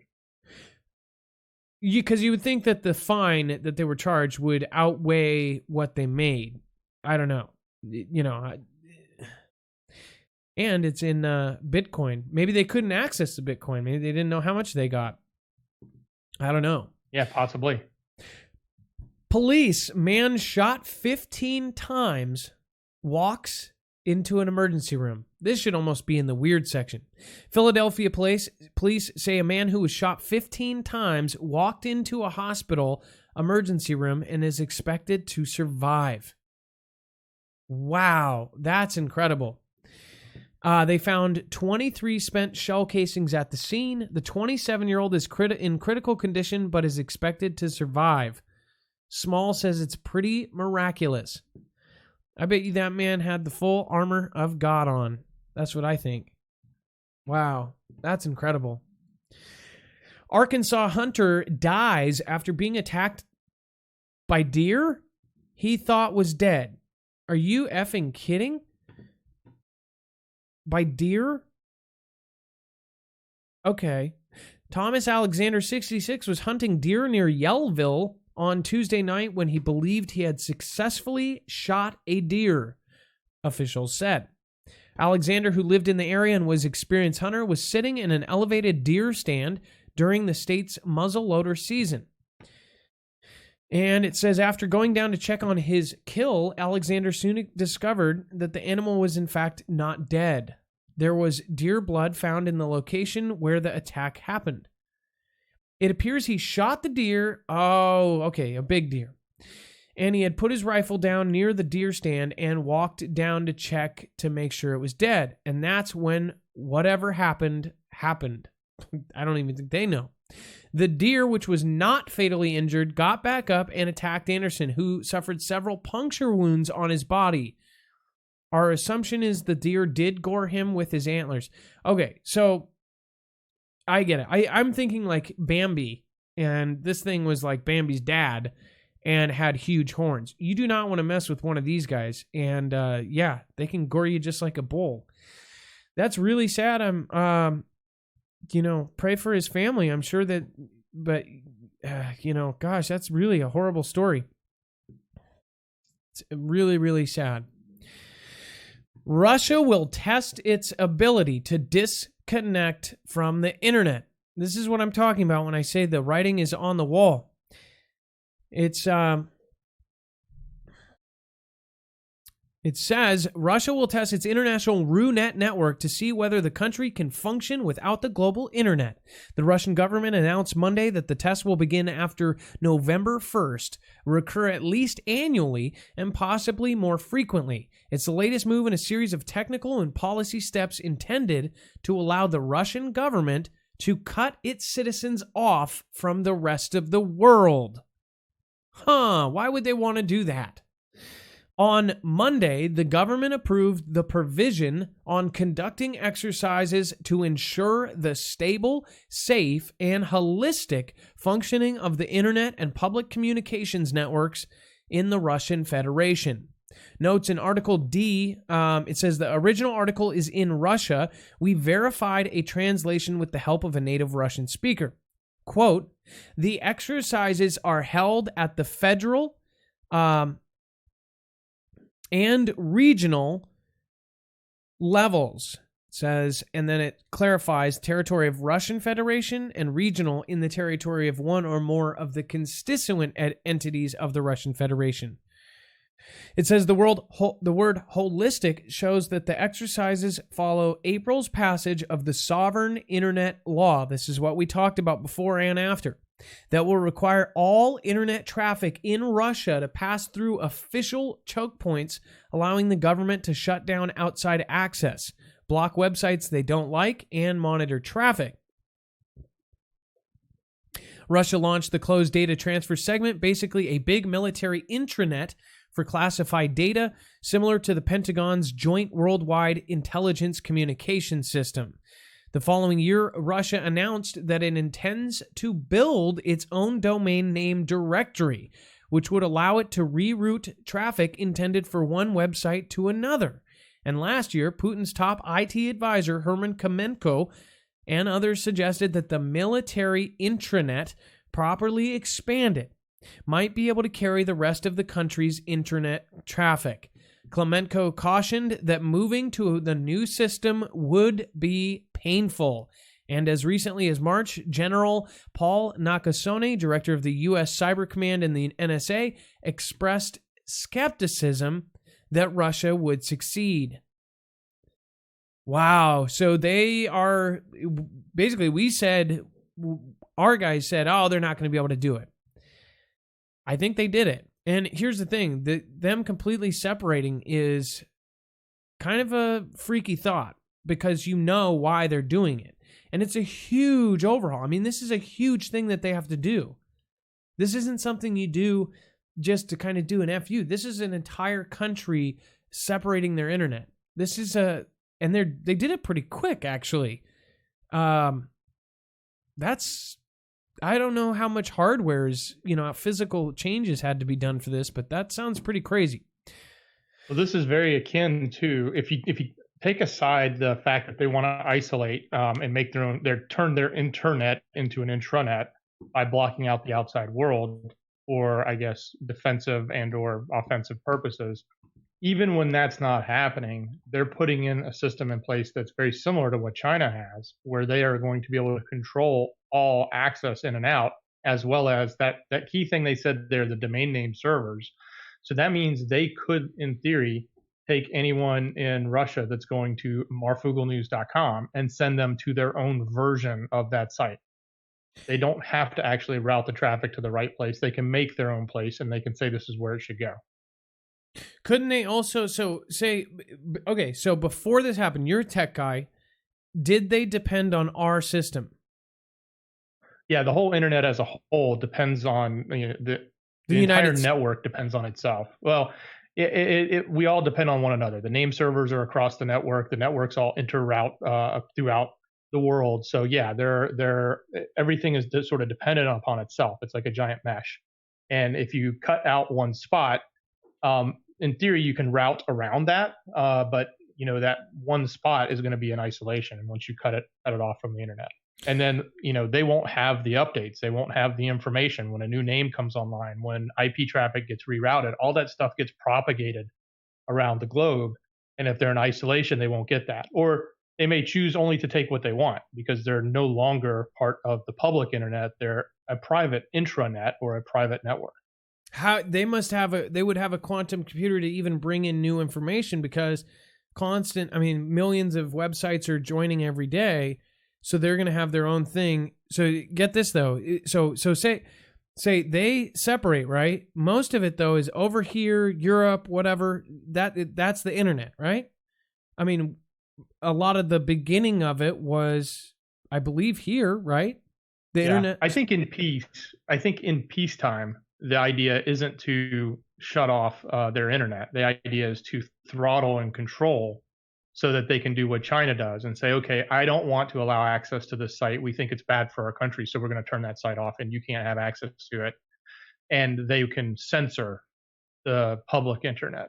But in times of defense or in times of offense, that's when they may shut everything down because they're worried about people penetrating into their networks. Okay, because here's the thing. I think that there's something, this is not something out of their playbook normally. They're not as bad as China as far as like censoring their stuff for the people. So I don't think that that's the motivation, unless, you see what I'm saying? Like, unless they were going to change their ways back to, just a really strict communism, pre-wall time. I don't know. There's just something weird about this. And then as far as separating itself, if they EMP'd us, so if they knocked out us, right? Or they did us in Europe or whatever, they knocked out all the power on all of their enemies, they would still have their internet, right? But if they did this and they didn't do this, their internet would go down too, correct? Correct. And that's why they're, from a defensive standpoint, this is totally protecting their network from anything that might happen outside of their network.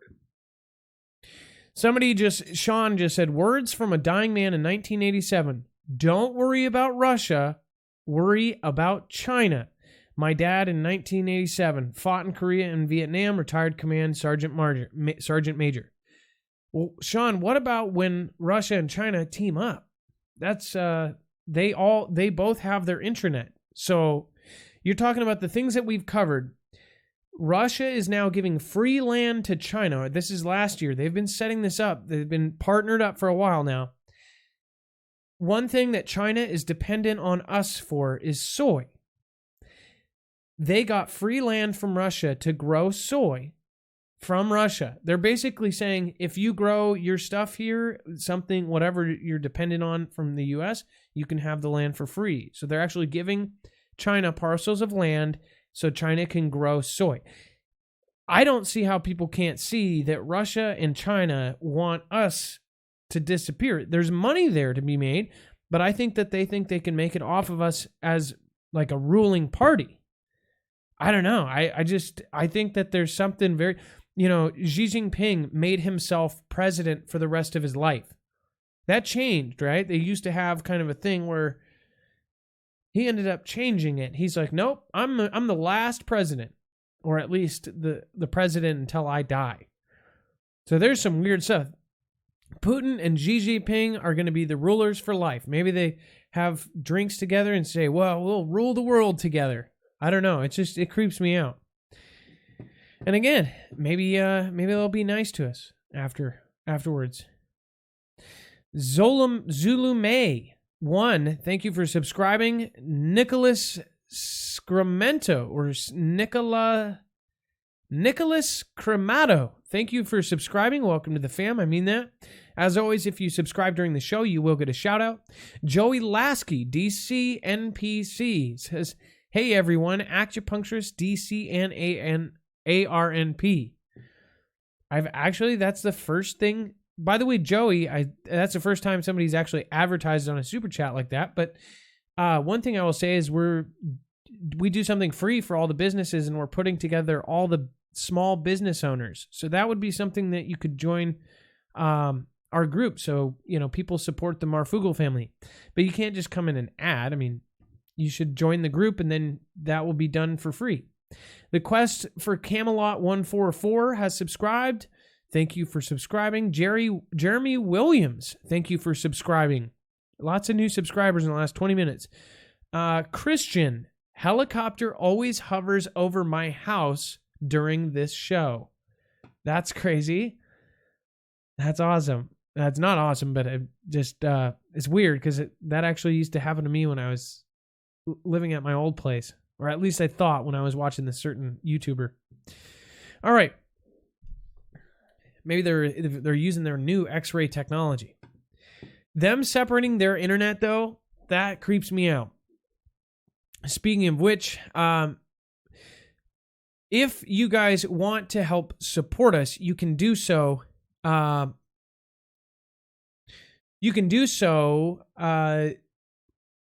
would hope that you guys would do so. What I just realized, we didn't even play our weird.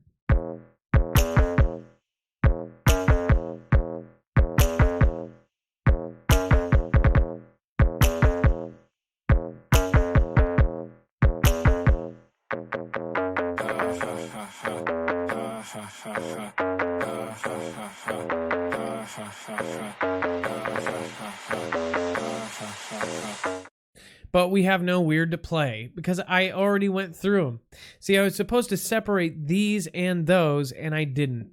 So, like a big old dummy, I didn't. In fact, I don't think we did it. Either way, much more. If there was some weird news, great. If it was good, it was really weird. Okay, well, we're not doing the weird. We'll do double weird tomorrow. Apparently, I didn't load it, so. Either way, there wasn't anything. I'm saying you did. It was good. You've covered it already. Okay, that's what I thought. I didn't separate it. Okay, yeah, you did it. And then I was doubting myself, and I was like, there was either way. Anyways, we're already done with the weird. Now you got the little playing of the clip. See, I can just go bang, bang, bang, bang. But anyways, if you want to support us and protect yourself, in all seriousness, even if you go around us, go incognito. Don't use our code. I would get an EMP shield. We are working with these guys, and if anybody has seen the interviews we've done with Andrew, these guys are working directly with the DoD and Homeland Security to help the country beef up its grid. And the problem is our grid is not great, and it's not even close to great. When they actually looked at it, it's kind of like how prepared we are for the West Coast when the Cascadia comes. Expert like Chris Goldfinger said, out of a scale from 1 to 10, we're not even at a 1. The grid's not that bad, but it is absolutely vulnerable to attack, and these EMP shields are the world's first EMP protection device for personal citizens like us. So not only can you get one for your house, you can get one for your solar system, you can get one, more importantly, I think really, they have $100 off on the home EMP protection device. You can get $50 off on all of the devices, each one, and if you get multiple, if you use the promo code MARF, this helps support our channel grow, plus it protects everybody in the Foogle Fam. But as far as like the ham radio one, I believe that, as long as they don't take away our ham radio operator repeaters, that one is important. The generator EMP protection, that one is important. So think about it. If there was an EMP or a Carrington event, this protects against both, then you will have a generator. If you have gas and a generator, you will have power after any of these events. And when the power does come back on, your home will be fine. All of your stuff will be non-fried. Your RV will be fine. Your solar system will be fine. Again, all of these different models are available on marfooglenews.com/EMP, or you can go to empshield.com and then enter the code MARF. They have done very generous things for the Marfoogle family. They've done things totally outside of this. Like, this is not your average company. Andrew personally reaches out. April Osborne, who's in the chat right now, will be a testament. Like, He literally just ended up hooking her up with one because he was inspired by her story. She's a very strong woman. She's doing her last chemo. But these guys are the kind of people that do that all the time. This is a real company. They make it in-house in Kansas by hand, and they are directly working with our government to fix this horrible situation we're in. So again, the small commission of this goes to us building this channel, and it protects you. So it's kind of a double win for everybody. But even if you don't, go around us. Go to one of the other YouTubers doing it. Get it. Get at least the generator, the vehicle. You can get one for your car. Otherwise, how are you going to get to your bug out if you can't get in your car and leave? So nothing in this show should be considered legal, medical, or financial advice. The views of the callers can differ considerably and do not necessarily reflect myself, Dex, or anyone else who helps with the show. You should always do your own research and consult with professionals. So if somebody says that you should drink Diet Coke every day for 30 days, then I'm okay with that. But you should probably check with a professional on that. The internet is full of fake news, so please take everything with a grain of salt. If somebody suggests, that, 4 giants had a baby and the name was Hillary Clinton, you might want to research and double check that. With that being said, if you have not seen our main channel, Marfoogle News, I know you guys, some of you are mad because I haven't put a video out in a week. Tons of videos are coming out next week. And I'll explain that tomorrow. It's going to be freaking awesome. We're going to have tons of videos. That's where I'm going to release my documentary when it comes out. It's at 144,000 subscribers, almost 145. So make sure you head over there and make sure you subscribe. If you go to just marfoogle.news, if you're just a new subscriber like Mark MC, Kenny Parker, all you guys who are new, just type in marfoogle.news. It will automatically bring you to a subscribe. It will just be like, boom, all you can do is subscribe.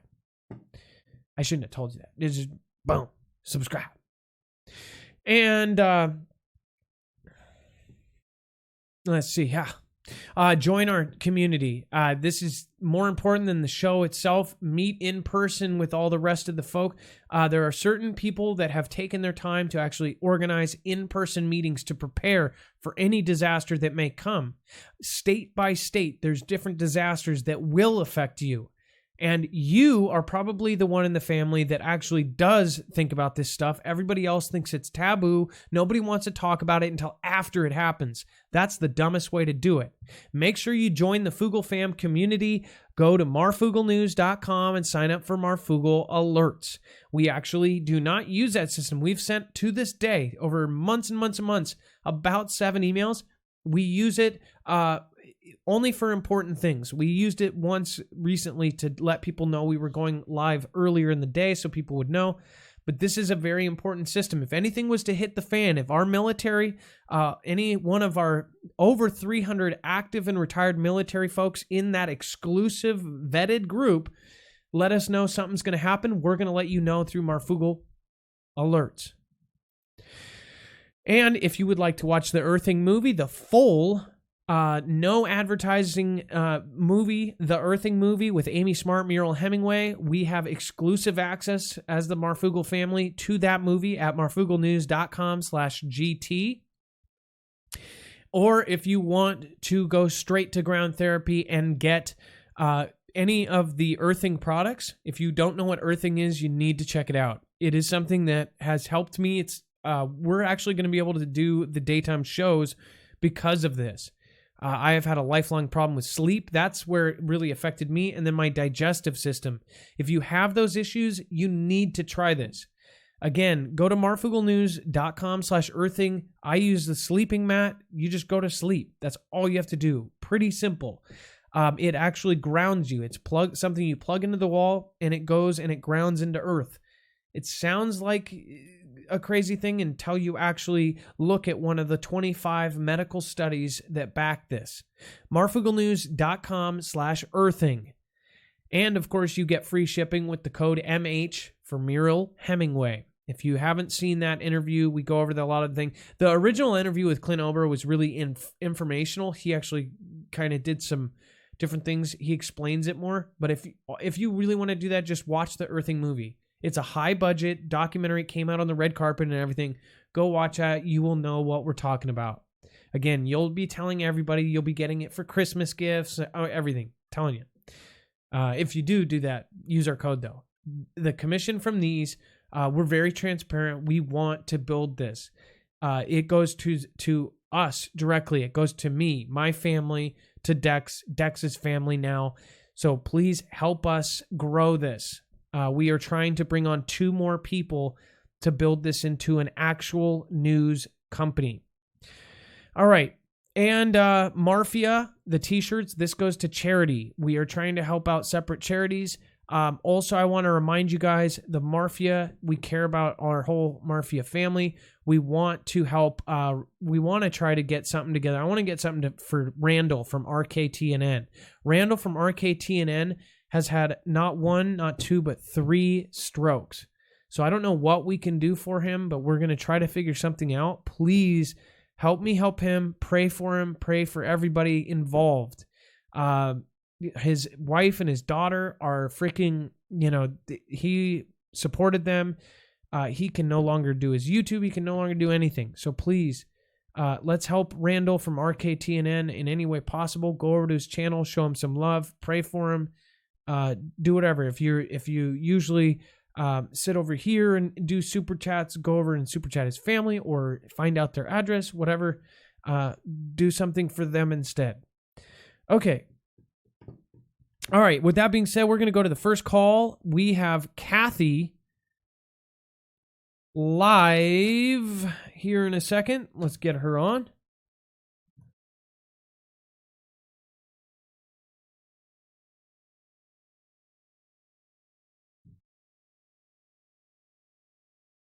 Hi, Marf. Hey. So, Kathy, you are live on Marfoogle News. Hi, how are you? Good. So it says here that you wanted to talk about the fires in California. Go. Yes. Okay. If you go to Logic Before Authority, Daniel Alexander Cannon, he's got all the latest, I would say probably the last 4 in the last few days. I'm sorry, Kathy, can you repeat that one more time? If you go to Logic Before Authority, Daniel Alexander Cannon, he's got all these fires on satellite, and you showed a truck earlier with fire coming out of one of the, what do you call it, the sewer? Well, he's got one of smoke coming out, and what he believes, and I need for all your callers to pay close attention to this, because this can happen anywhere. I live in a small town. We don't have a forest here, but that doesn't mean that we can't be struck like all the other places. And he believes that it's electricity from underground, that they have found a way underground, like subterranean, these cables, negative and positive. And I almost wonder if that's not why they're having the outages, because it's taking all the power that they can muster to make these explosions happen. And it's like a plasma ball. And he's got all kinds of videos, all of his newest ones. And I mean, he's putting it out to everybody that he knows, and he's asking this to be shared because these things are being created. And one of the videos, and like I said, his newest one, 1 hour ago, 2 hours ago, 5 hours ago, and then the other one, it shows like a plasma ball, like white plasma, and then the explosion, and it shows those, it's like orbs coming away from it. And he believes all this is happening underground, and it's electricity, and it's plasma. And this also comes back, I remember talking to you not that long ago about Jeff Snyder, his videos, where he showed the inside of trees being burnt from the inside and from the root up. And that's how these fires coming from underground, it's like reverse lightning. The lightning that we get. Yeah, this is weird. This is multiple times now. We showed you the video right before this of a different place in California. And it's coming from underneath in the subterranean level. Yep. Oh my gosh. What if this is the new volcano? What if this is holy crap, the whole thing with the ridge crest, what they are saying. Well, what he believes is they're creating electricity. And it's like plasma, and it burns so hot, like Jeff Snyder showed on the inside of these trees, because you'll see these trees, fences, and even telephone poles. The wires won't be touched, but the poles will be burnt in spots from the inside. And they're out in the middle, Arizona, New Mexico, Utah. They're out in the middle. One of them was out in a cow pasture. The fence was burnt right where the metal, it was connected with metal. And these poles were alongside the freeway. He's a truck driver, and he just happened to spot them. And I mean, Jeff Snyder kind of says the same thing. He believes it's plasma. It's coming from underground. It burns the inside of the poles, the fences, the trees, with grass, shrub everywhere, dry grass and shrub all around it, but nothing burns. Oh my God. Hold on. Oh my God. Hold on. Uh-oh. What the fudge? Uh-oh.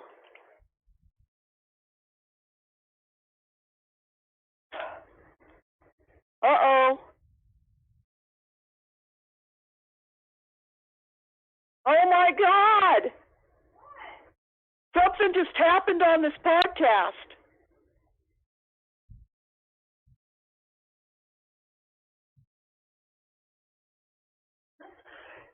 He was going, oh my God, oh my God, oh my God, and he got up and he ran out. I was talking to him.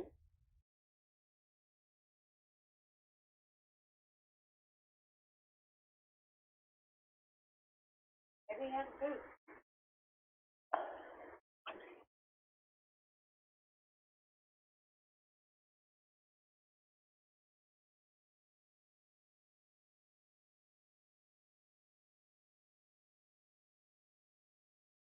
This is live too. In Marfoogle? Mhm. Yeah, because he just showed a photo earlier of fire coming out of one of these stupid sewer drains, and I turned him onto this. Maybe there's something on I don't know. I hope they didn't get struck with this lightning plasma. He just moved out of the Washington, Seattle. Well, he moved out of the Seattle area because they could be having an earthquake too, but nothing's rattling around there. But that could be. Hello. Hello. All Oh, right, he's coming back. We're good. Are you okay? Yeah, so, okay, let me explain first. And I know I looked like a total dummy. Oh my God, oh my God. I would be the... No. The way did you hear? are, I don't know. no Did you hear telling. that? Did you guys see? I've got two things between the window where I'm at, and it shined through that. I don't know if you'll be able to see that if you rewind it. It flashed the whole room. I saw the light. I'm thinking lightning could never go through all of that. Could go through all of that, and then boom. And I'm thinking in my head, I'm like, I honestly thought, how could it go through all of the things, all of the darkness, everything between that? I go, how could I see that in here? And how could it light up the whole thing? And then I'm thinking, if it struck right outside my house, it smells like fire. I think lightning struck and actually lit something on fire, but like close, like here. And then the second one just hit, and it was right close too. So it's lightning. Oh, wow. But I'm telling you guys, I thought it was a bomb. And this is my wife and I have been, whatever reason, we're always, wherever we are at, it's like, I don't know anybody else. I don't know if you guys heard that. This mic is pretty good. I didn't hear it. But that one is not something that was miles away. That hit here. It actually hit here. I'm pretty sure it hit like within like 100 feet. And it was loud. So it wasn't the fact that I'm not scared by lightning. But when it happens, when it hits right next to you, I think that hit my fence or something. That hit something here. So sorry. If you guys look back, I'm pretty sure the whole thing lit up. Like it lit up the whole. I'll have to rewind when we're done. Anyways, I'm cool if it's lightning, but you guys, I do believe, you know, people think that I don't believe what I'm talking about. I've talked to military folks. One of these days I expect to see a flash and I know not to look at it. That kind of thing, right? I think like that. And we're talking about these fires underground, all this kind of stuff. I'm telling you, I think that there's something more to all of this. And that's why I started this channel in the first place. Lightning, that's okay. I was so relieved when I saw, I mean, it totally changed. When I came down here, it wasn't raining or anything. Now it's like, I mean, it looks like a freaking tsunami out there. Not tsunami, typhoon. But yeah, that got me going because I don't know if you guys could hear how long, and it was here. It was on top. It might have struck my house. I don't know. I smelled fire when I walked outside. So maybe they say that when that hits, when those fires hit. What was that? They say that before the fire starts, there's a smell. Well, I'm not in California, luckily. But man, it could happen anywhere, Marf. I'm telling you, I don't normally do that. The thing that I want to tell you real quick, and then I'll get off the phone. Okay, no worries. I'm sorry I interrupted your call. He said that on Logic Before Authority, that the houses that have the lightning rods, that this stuff seems to be attracted to that. And, oh, gee, what else did I want to tell you? I will tell you that Jeff Snyder, his neighbor, I don't know if he was the one that was supposed to get hit, but his neighbor, the house next door, got hit by the same stuff. And I just want everybody to pay close attention. PG&E's been around here doing a lot of work, laying a lot of cables. On my way to work, they've been digging, laying cables, and it just makes me very suspicious. And people just need to pay attention. And if you see something, say something, and just beware, you know, because I believe that these fires are they're man-made, and I don't believe you have to live in the woods for it to happen. And it's destroyed the little towns down there, Kincaid. It's a scenic route down there, and it's beautiful. And it's still ablaze, and it's growing. Well, thank you so much. That's really all I have to say, Marf, and you beware. You know, all you guys that put out your videos, you know, to help us and teach us and give us information, just cover your butt. I agree with Kathy. That's a great statement. Okay. So you guys are doing a heroic thing, and I'm sure we're all on somebody's list, and it's not the A list. Well, thank you so much, Kathy. I appreciate your call, and please call in again, okay? Okay, thank you, Marf. All right, you have be safe. You Keep too. Your family safe. All right, you too. Bye-bye. I love, by the way, lightning and thunder. I love it. Like, love it. That didn't sound like it because it was on top of me. And what is so crazy, I was just telling my wife, it always happens like where we get hit, or the apartment building we lived in before the last one, 2 apartments ago, lightning struck the top of the building to where things fell off the wall. I've never had that happen, and I've lived throughout. It's only since I was with my wife that we've been struck at our old place, the last place, and now I think it hit this place. There's no way it went through 2 layers of blackout things and shined on the wall unless it like hit our freaking fence. That was wild. I'm telling you, I'm glad everybody said that they could hear. That's awesome. I'm so glad you guys were able to see and hear that. Hello, you were live on Marfoogle TV. What's going on? Hey, Marv. We're really glad you're okay. That was pretty scary. Yeah, I felt like a dummy now. I'm like, oh my God. I seriously thought, like, in my head, have you ever, I thought, like, a bomb just hit. Never heard something so loud. It shook the whole place. I'm surprised. I'm going to look back at the video. Adrenaline rush. Yeah. Sorry about that. So sorry. No, that's okay. We're glad you're okay. Hey, my daughter and I watched this show. Hi guys, this is Daniel Alexander. And we've been watching you for quite a long time. But tonight she pointed out that someone in the chat called I Am Light said we need to have a corporate prayer for T-Man.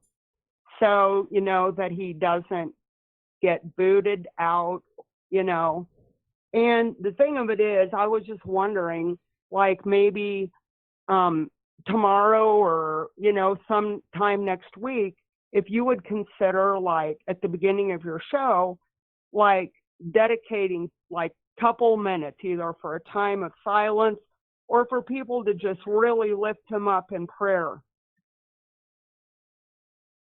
I agree with you, and I did see that.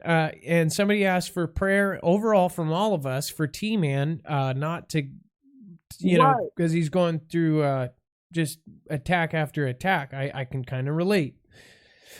Yeah, and I'm really concerned that, if that happens, Hillary is going to be the nominee, and if that happens, we're all screwed. We will all be screwed. Well, and there's all types of people in this group, so not everybody's a T-Man lover, but for those of you who want to do that, I definitely agree. But, yeah, I just think even if it was someone else, it couldn't be as bad as Hillary, and I just, that really concerns me, and I just think it'd be cool if we would all just, like at some point kind of like unify and have a special time that we could just lift him up. Anyway, that's all I wanted. And another thing, Marv, if you don't mind, my daughter asked me to mention that she has a prophetic ministry channel, and you can follow her at Lindsay Rex. Let's check it out. So what is it? Lindsay, LINDSEY? SEY, yep. REX. Yeah, REX.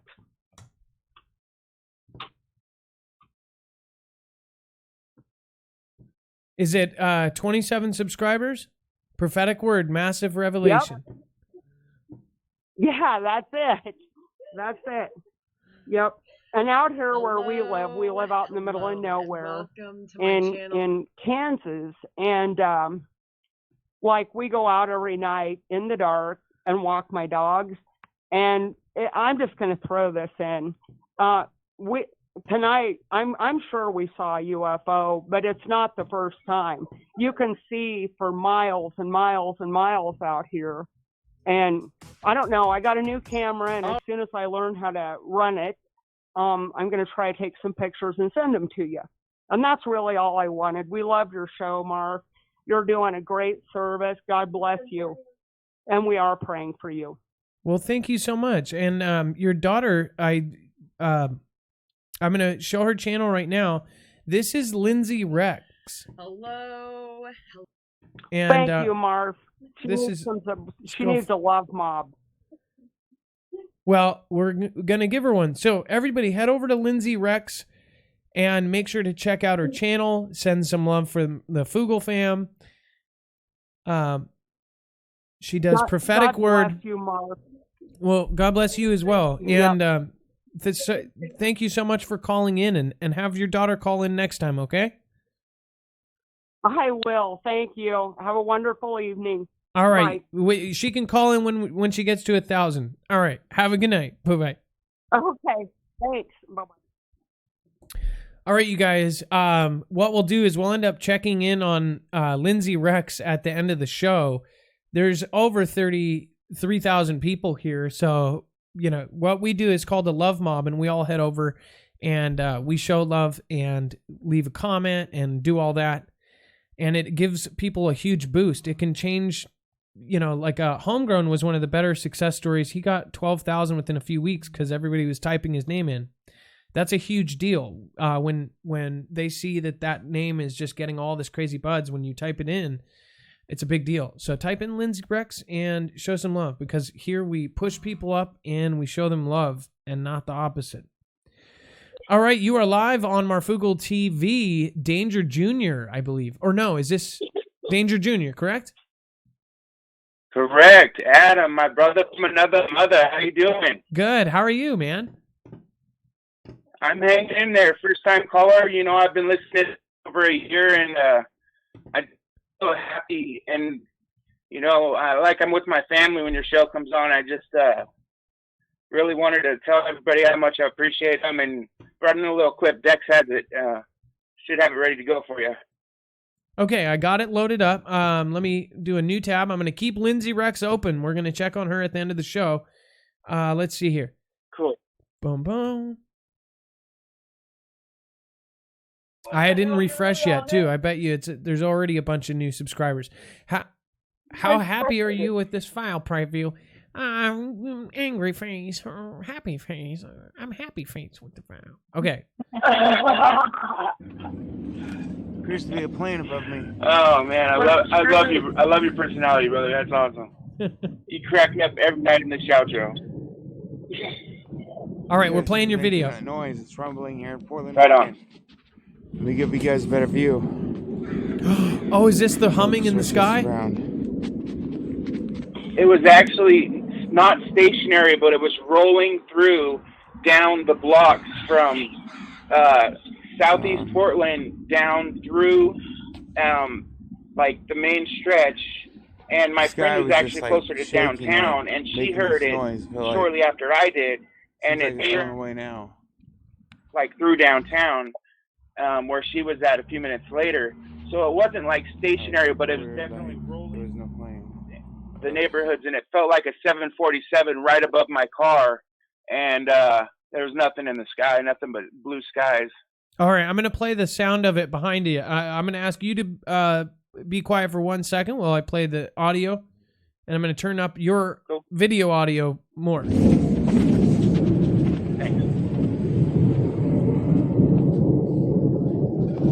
Yes, they're making that noise.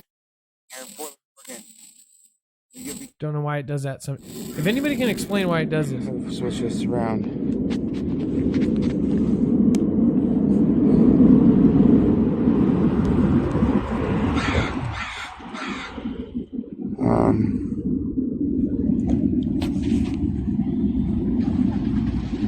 The sky was just like shaking, like making this noise. Feel like seems like it's going away now.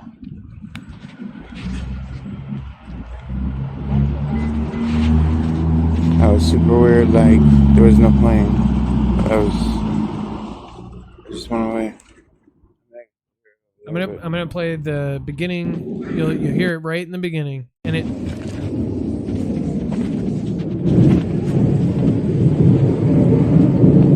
Make sure to put your earphones on. Yes, they're making that noise. It's rumbling here in Portland, Oregon. Let me give you guys a better view. I'll switch this around.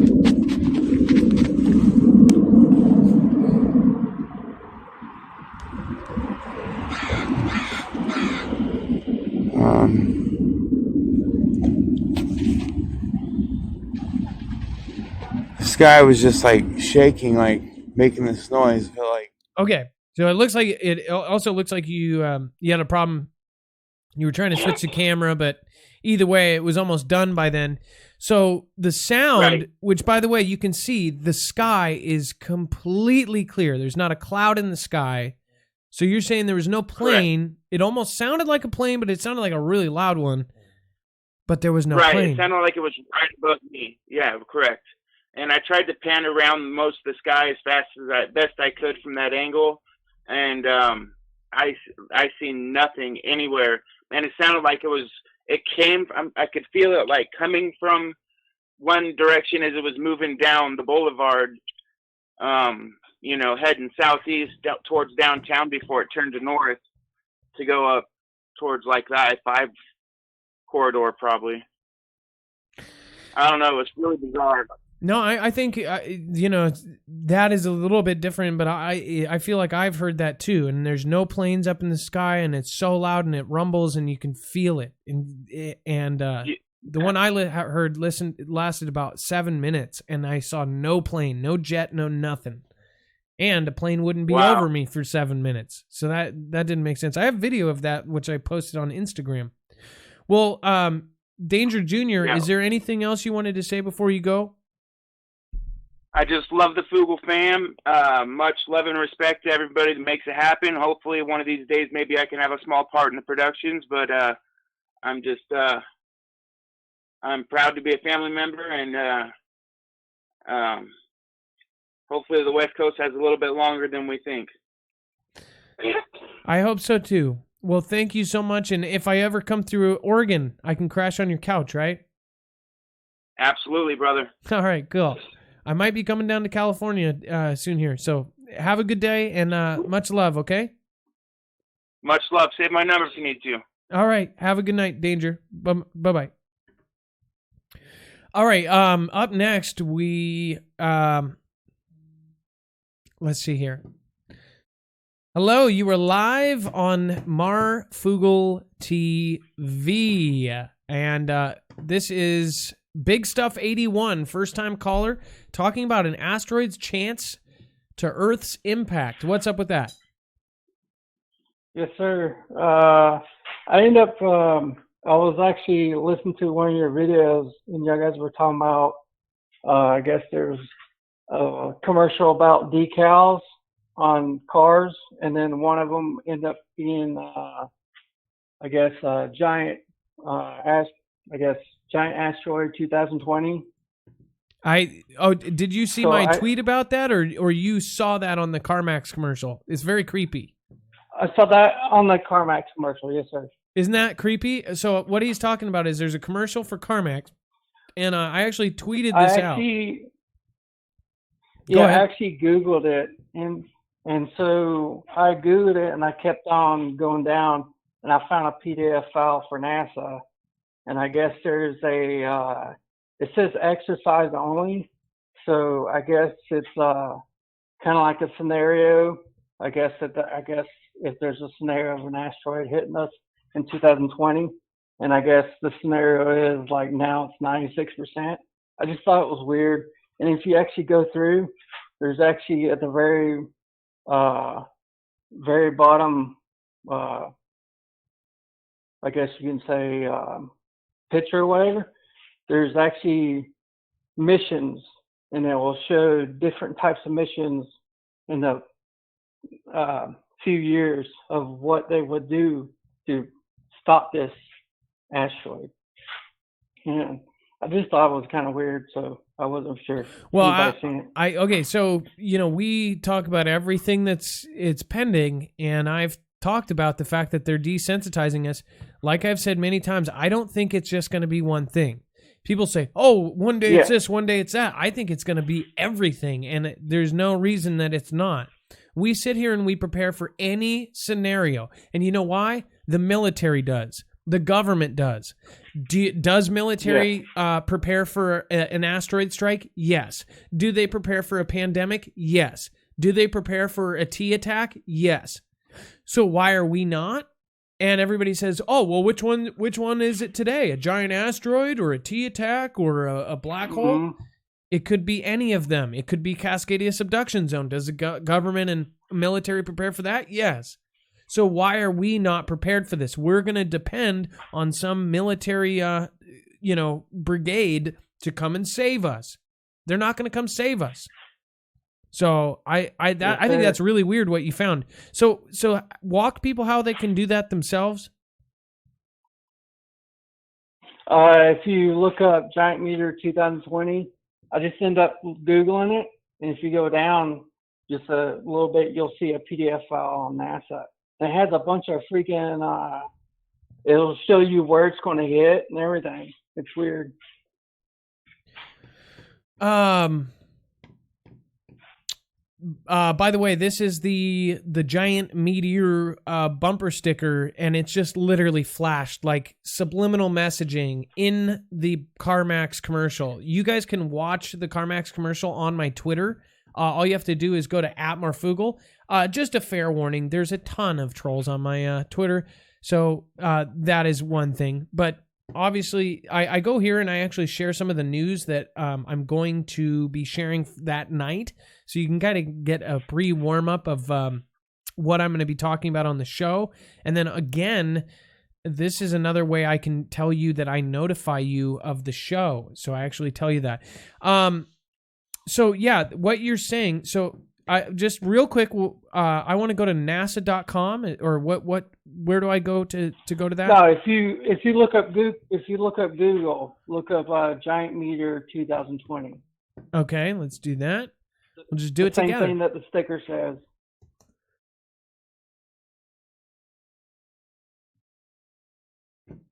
And if you go down, you'll realize that you can buy stickers that says it. But if you keep going down, you'll find the PDF file by NASA.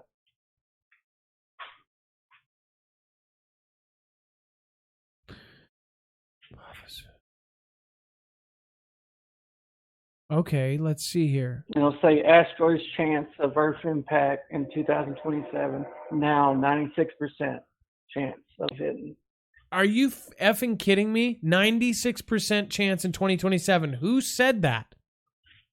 This guy. This is actually on NASA.gov too. So it's supposed to be it says on the bottom of it, exercise only.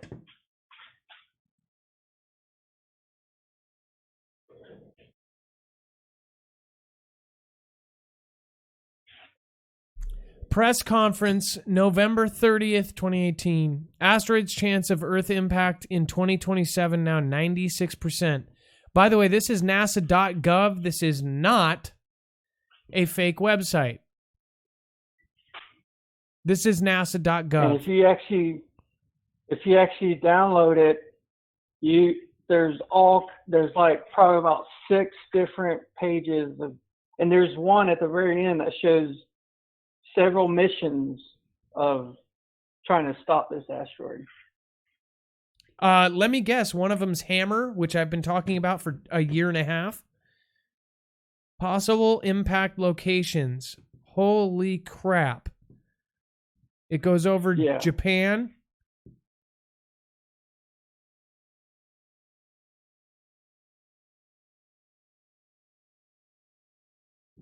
I just thought it was weird. I wasn't sure if anybody's seen it or not. So, and I'm previous Navy, so.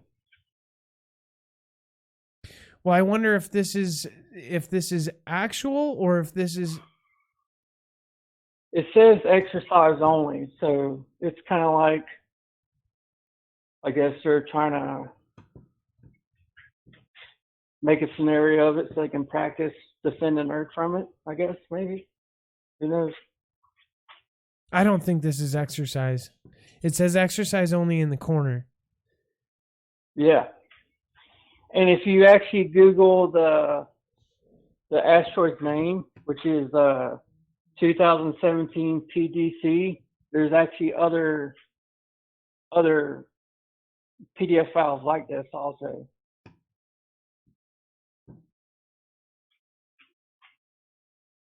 I don't like this at all, but I wouldn't be surprised. I've been talking about this for a year and a half. Apophis, the Apophis one, several others.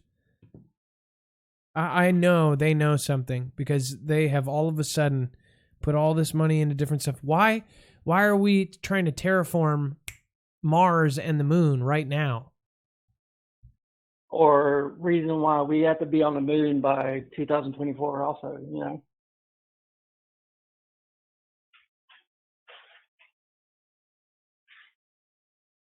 I would, Infinity Wokenon, I would just, everybody, I would calm down. This says exercise only, but here's the thing. I don't like this at all. Look at everything we've told you guys. Look at everything we've been putting together. Look at what I've been saying. And people have been telling me I'm crazy. Okay, first off, why do we need to be at the moon by 2024? Why do we need to terraform Mars? Why, when we can figure out other ways, they've already figured out other ways how we can live on Earth longer. They say we only have 12 years or this and that. What is it? Where did these things come from? Why are all of a sudden then 500 scientists say there is no climate emergency? Isn't an asteroid emergency? Are they saying this? So I don't get it. This is pretty scary stuff though. Did you see the very last page? It's called Summary Key Dates, and it shows the mission, all the different missions of them trying to deflect or whatever this asteroid. Oh, well, I know. I've covered most of them. Hammer, there's Osiris Rex, there's all these other ones that are trying to land on an asteroid, and different propulsion methods to try to veer it off course. Why do you think they're doing this? Oh, yeah, there's tons of different govs on this. So this one is a hypothetical when there's a real one that's supposed to possibly hit. Yeah. I don't like this at all. I don't like this at all. Feasibility of deflecting asteroid 27 PDC using neutral. They're spending real money on these, by the way. Real money. Tons of real money. And they say we have 12 years, right? What if the 12 years referring to something else? Not 9 years, not this. Hypothetically, why are they trying to get scientists to figure out, well, what do we do?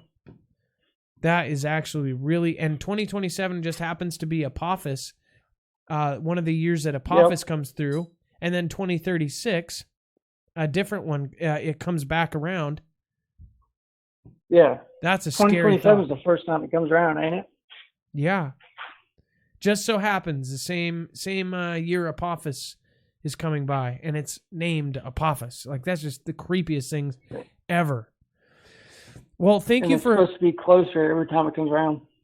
Thank you. I know.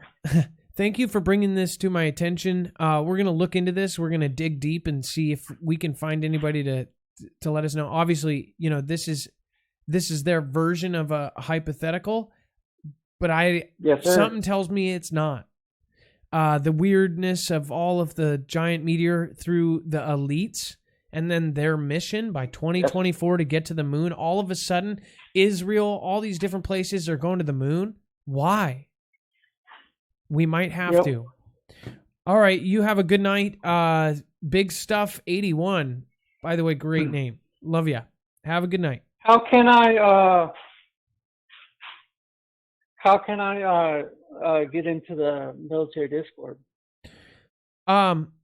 Hey Dex, he would like to know how to get into military Discord. The technical steps, first you need to be in the actual Discord group. Have you done that yet and signed up for Marfoogle alerts? Yes, I have. And then Dex, what is the step beyond that to actually get into our military group? Yeah, where you go in to join your states, there's a section there that you can sign up for military, and then there's that opens up a channel, and it's called the military channel. When you go there, there's a form to fill out, and then that goes to the volunteer military group, and they actually review the submissions.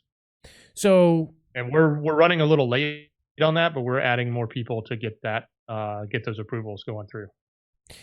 So you guys could just shoot me an email or something like that. Okay, and that we will help you with that, okay? And then, so go into your state group. It should open up one, and then a volunteer, somebody who is already vetted, actually does reviewing. Okay. So, all right, have a good night, man. All right. Thank you for your service and your sacrifice. All right, up next, we have Mike. Mike Boat in Ventura. Oh, Man. Mike, you are live on Marfoogle TV. What's going on? How you doing, man? Now, did you put Boat in Ventura because you wanted to remind me of who you were? Yeah. Does it ring a bell? Yeah, I've talked to you several times. One time you called in and talked about how California kind of traps people in. Wasn't that you? Right. Correct. Yeah, I totally remember. One way in, one way out. Yep. Mm-hmm. Shark fishing by Captain Mike Schmidt. Birds falling out of the sky. Power outage and fires. Go. Yeah. Okay. You had that shark up the other day. I tried calling in, but I couldn't get in. So, listen. That bite on its face is a mating thing that they do. So, it's common to catch a female and see that on their stomachs or their backs or their face or whatnot. And I don't know how big that particular shark was, but that's typically what it is. And different sea monsters and whatnot actually coming out and things like that. We probably will see stuff like that and stuff that we've never seen before, just based on what's going on with the planet.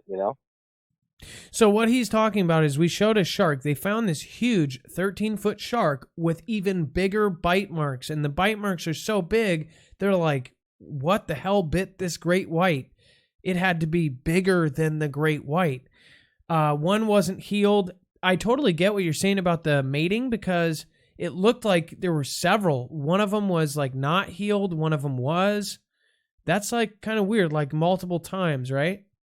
But if it was a big female, it was huge. Right. Well, that's how they grab the female, is with their mouth. There's no other way they can actually do that, But it was a male shark, though.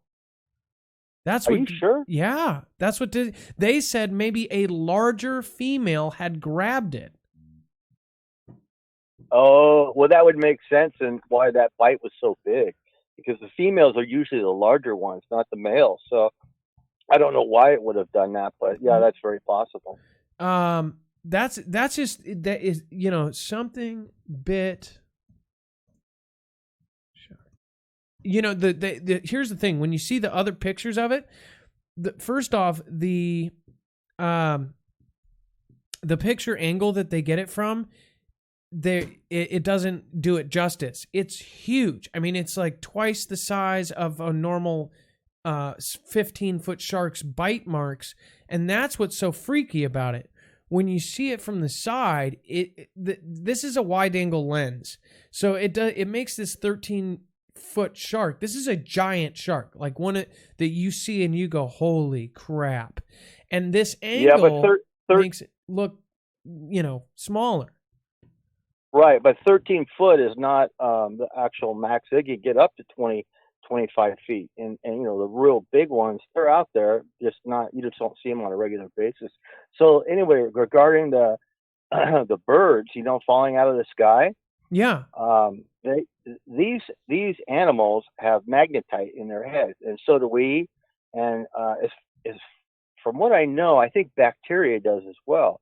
So almost probably everything on the planet has magnetite, and that gives you your sense of direction. Some people are pretty good at a sense of direction, and some are not. But I look at these birds falling out of the sky as like the canary in the coal mine, if you know what I mean.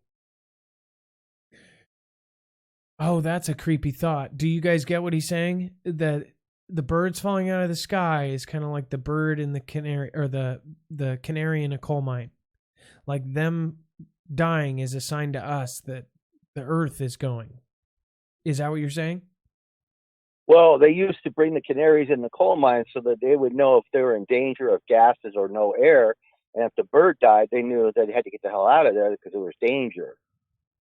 What if it's a sign that we have to get off the whole planet? That's creepy. Well, you're talking about these guys trying to get off planet. Well, there you go. I think a lot of it has to do with 5G and the sun.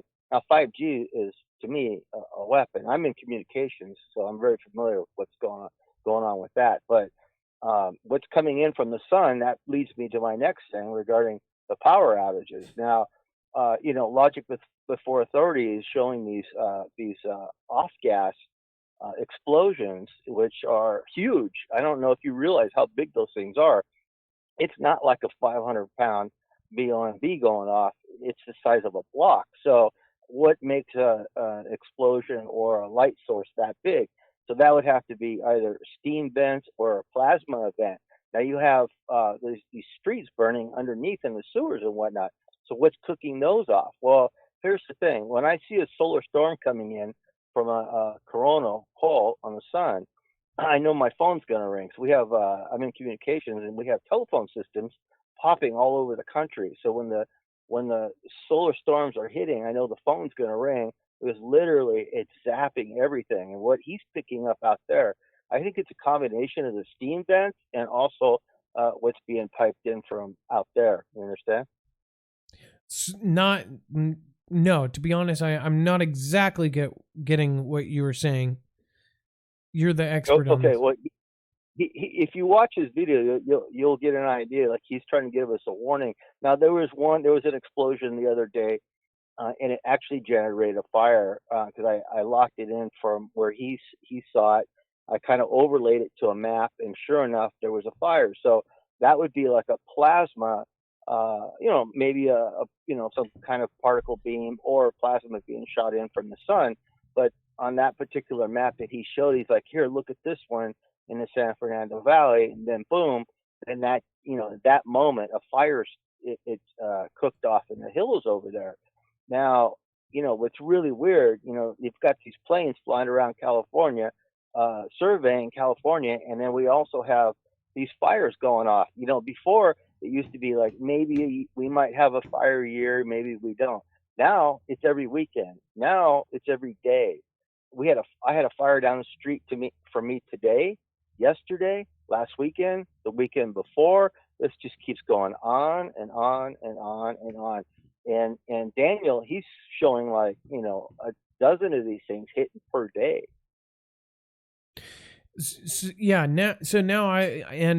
What I missed in the beginning is which YouTuber that was showing you these videos, but someone in the chat kind of talked about it as well. So now I get what you're saying.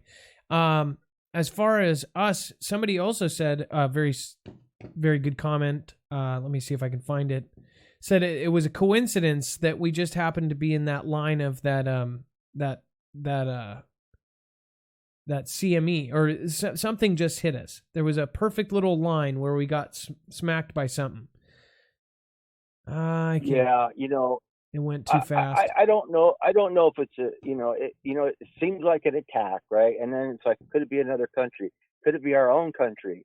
Could it be the Dems? I don't know, but I do know this, that we do have CMEs, and it's a register sizable one that's coming in.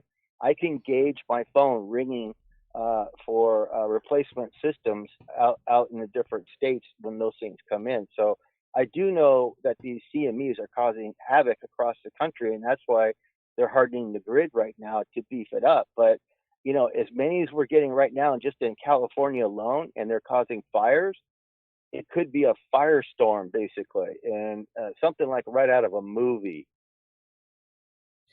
Yeah, no, that's it's definitely not a scenario that we want to see. Well, and Mike, by the way, you're in California, you live out on a boat. I might be down there relatively soon. I would love to come visit you. You've actually called, you've been calling in, not very often, but you've been calling in over a year, right? Something like that? Well, I've been watching you since your first video, and I just happened to, I don't know how that happened, but I picked up on that first video, and I was like, what, this guy's got guts, and I like his style, so I've been with you from day one, buddy. I remember because I would do videos in my car or in the break room, or I actually got fired from one of my jobs because they saw that I was a T-Man supporter. You probably followed all that though. So yeah, no, Mike, I would love to come visit you in California. There's Overland Rob and several other folks that I definitely want to visit in person and come and meet you guys. I would love that. So, Mike. Okay, absolutely. Is there anything else? And, is there one more thing you want to fit in there? No, sir. I think I got it all. You have a good night, and thank you very much. Keep it up. All right. God bless you. Have a great day. Beginner lock picking diaries says not a real world event printed all over. the NASA PDF. Yes, no, we've clarified. In fact, we clarified pretty clearly. It says exercise only on it. I still don't like it. In fact, the PDF, the reason why he found that is he was looking up this whole giant meteor thing that was going on. This is a bumper sticker that has gotten popular. I don't know why it ended up getting popular. Basically, instead of any of the candidates just having a giant meteor wipe us out, I guess is a funny joke. But if you look, and if you're open-minded, if you think about what happened in Sunspot, how they closed that down, they didn't want anybody to find out anything that anyone has saw. They said that they made a totally good story. And by the way, the story, everybody's like, well, it's one of the most believable stories ever, right? The guy was running a porno ring out of this observatory, which totally makes sense, right? I guess people are Bitcoin mining out of nuclear bases, but that was super weird. Blackhawks flying over the Sunspot Observatory, 7 other observatories. Now they've proven 7 other observatories had weird things where they either shut down or they turned off the actual observatory right at that same time. Kind of weird. One was for service, one was for an emergency cleaning, and one was for something else. And they documented this. I think that somebody is actually making a documentary about Sunspot, about that what weird stuff they found. So that's something that I don't believe is released yet. You guys are going to want to see that. With that being said, with all of the missions I've showed you over the last year, and I have not been screaming, we're all going to die or anything. I've been screaming that this is a bigger problem than we think. They've been tracking these forever, and they can track it down to almost to the T, right? Eventually, they were going to find one. And they can see the projection. They can see the projection of in 10 years, in 20 years. What if they found one that is big enough and has the thing where it's guaranteed it's going to hit us, wipe us out? What would they do in that case? I think they would start looking at other planets and getting real serious about it. Who would know? The elites, the members of the Bilderberg group, the people that run this planet, that want to continue running this planet. So I'm not trying to say the world's going to end in 2027. That's a hypothetical thing. But if you put everything together, Hammer, Osiris-Rex, Hayabusa, all of these missions, hypervelocity asteroid mitigation and emergency response vehicles being made, nukes being put, the new outer interstellar visitor, when it comes by, they wanted absolutely to go on it and try to push it off course. You know, be really ironic is if they landed on one of those things, pushed it off course, and put it on course with us by trying to get it off course. That would be pretty screwed up. But again, I'm not trying to do the whole fear porn thing. I truly believe this. Like, this is what I believe. You guys don't have to believe what I believe. I've talked to military folks that have told me very scary things. We have tons of sources at this outlet now. People don't believe that. We've had people that would normally go to CNN or go to Fox. They're now coming to people like me. That's what's scary. They're going to Project, Veritas. They're going to, independent people like us, because this is where the audiences are now. Not necessarily here, but all over this niche, all over here. Everybody's going here now. And that's sad. That's very sad that our legacy media is dying. But it's their own fault. Susan Donahue says, Adam, sending prayers for you, your family, or our Foogle Fam. Put on the full armor of God. Susan always puts on the full armor of God. That man that got shot 15 times, he had the full armor of God. I think we all need to get close. Mateo Ortiz, welcome to the fam. Thank you for joining. As always, if you subscribe during the show, you will get a shout out. Colt Bike has subscribed. Awesome. Welcome to the fam. Dallas Bathtub Refinishing says, in Dallas, Texas, the other night, 10 tornadoes, and the lightning was blue and red. Very odd. That was, of course, Dallas Bathtub Refinishing. Copper Tropicals, one of Dutch's good friends and awesome Earthquake channel, says, I seriously jumped the same time you did when that sound happened. There was a bright flash right before it. Check my vids. Much love. That's crazy. That's awesome, Copper. Someone did say, too, they saw it flash in my background. That's crazy. Jimmy Shively. Dex, check your email. So, Dex, just so you know, Jimmy Shively says, Dex, check your email. Lonnie K, Kelly M, welcome to the fam. Lots of new subscribers. I think we gained about 50 people or something. 54 people tonight during the show. Thank you guys for joining. You guys are all awesome. Kelly2334, thanks again for thank you for your hard work. Adam, Dex, and all the mods. Liz Lamarche. Thank you, Marf. Love the Legos. Hashtag impressed. Thank you. That really means a lot. Prosperous Music, thank you again for joining me tonight. Sharon Reed, Central Florida Prepper. WTFP in Mississippi, welcome again. Welcome to the fam. Tony Higginson, much love, my son. Have a great day. Love you, Tony, by the way, just in general. All right. And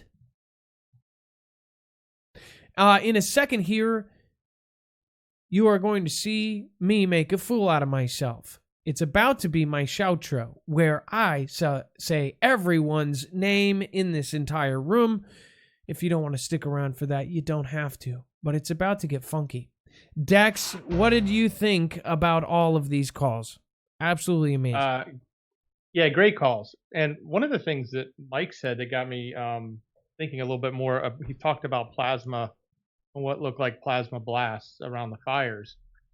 There's something that should be taken into consideration, and especially for the folks that are wondering why are they turning the power off in California. I'm going to read specifically this information so you don't think I'm that smart, but I did understand the technical part of it. If you have a 480 volt system at 20,000 amps and that arcs over to ground, the equivalent energy of that is about 0.8 of a TNT, or in other words, almost a stick of dynamite. The difference between that and dynamite is, a concussion type explosion, where this is more of a blast of heat that comes across very much with high UV and high visibility, almost like plasma looking. Okay. If you think about the lines that are going through California, and I just said 480 volts. Okay. The lines that are actually transmitting, the high power lines, are 345,000 volts. I think the substation lines are probably around the 70,000 or 60-something thousand volts. And then it drops down into that 13 to 20,000 volts as it moves towards the away from that. So there's a ton of power that's popping off on those lines when they do arc off and hit the ground, and they can look pretty scary. I mean, we see them in Transformers when they blow and they light up the entire sky. We saw that in New York, especially when substations are going. So I just thought that was interesting when he talked about the plasma appearance, that when you see power arcing like that, especially at the high voltages, it can give off that huge appearance. Well, I'm going to have to watch that back. From my end, it's hard to look out and even understand half of what you just said. If you are the same, you can always rewind and watch what Dex said again, and then probably do research, Google every other word, and then come back with a smart thing to say. Mr. Super G8, welcome to the family. Mods, welcome Mr. Super G8. Thank you for subscribing. Lonnie K, welcome. What is up, you guys? Dex, thank you so much for doing your part. You are half of the show. I appreciate you. Thank you so much. Absolutely, brother. And thanks to everybody here. They make up the rest of the show, and God bless you all. All right, Dex, you have a wonderful night. Be safe, be prepared, and, of course, Marf out. Tell me who you are, get in the car. Right now. Reach for the stars, I want it all. Right now. Tell Tell me who you are, get in the car. Right now. Reach for the stars, I want it all. God, I'm low. God, my soul. All of my thoughts be dark like coal. Face down in the water, I float. I try to speak my mind, but I choke. I'm on the tightrope. Tired, I can't cope. No lying, no hope. The lying might show. Up to the party, y'all don't want smoke. Energize the body, raise up the arm. Right now, tell me who you are, get in the car. Right now. Thank you, David Wilburn, Beginner Lockpicking Diaries, Cecilia Todd, Amaze Lynn, Shauna May, Blue Kool-Aid, oh yeah! Great channel, by the way. Check out Blue Kool-Aid, oh yeah! And just to let you know, Lindsay Rex, as of now, is at 321 subscribers. That is over a lot of percent more. Thank you for all going over and subscribing to Lindsay Rex. If you're watching the replay, I will check on her Saturday night. Leave a comment and I will see it.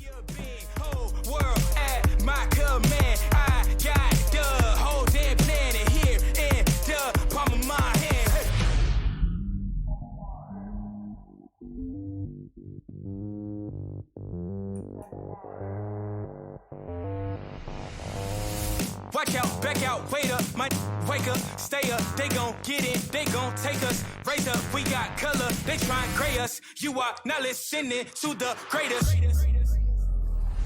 Right now, tell me who you are, get in the car, right now, right now, tell me who you are, get in the car, right now, spin the stars, I want it all, right now, tell me who you are, get in the car, right now, spin the stars, I want it all, right now, just in the car, fight it all. I'm on fire, it's like I created physics. It's like I was born on the outer limits. Close my eyes, all I see is visions. Pay a visit, they ain't hit, but the upper echelon. Listen from the bomb, put your feet on my lawn. Thank you,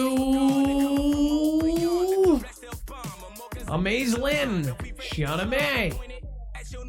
Kilroy was here, All Rider, DD Rolls, and CJ Blaze.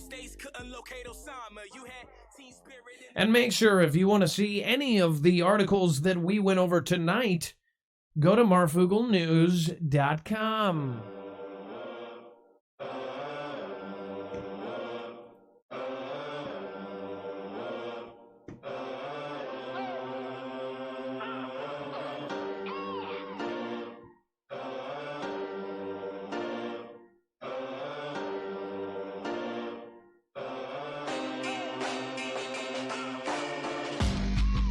Hey, thank you, mosquitoes and butterflies. You are a type of life. Hey, Jim Vinanu, thank you for hanging out. And thank you, Laura Turner, for being the sauerkraut. Hey, Linda Hope, LCJC family, thank you for being part of this. Kilroy was here. Thank you for saying hi to Chris. And thank you, Starfire Horizon, for being crisp and so fresh. Penelope, I love the death. Hazel Brown, Marfy, Marf Out, and Leash, thank you for modding for all of us now.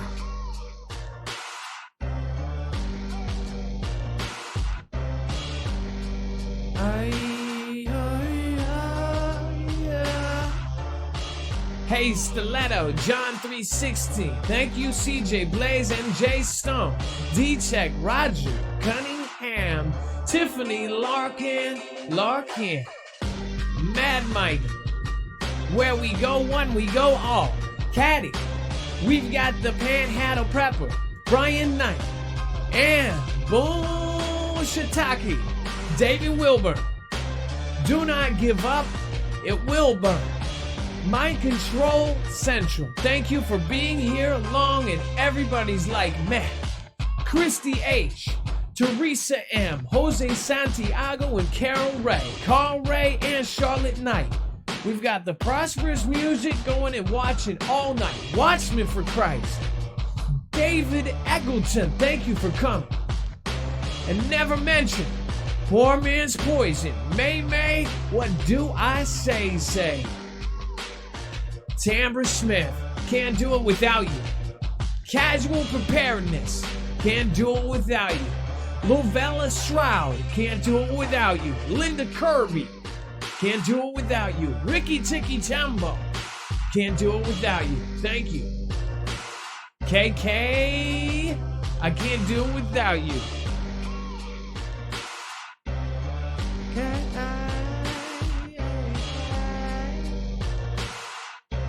Robert, oh yes, so silence.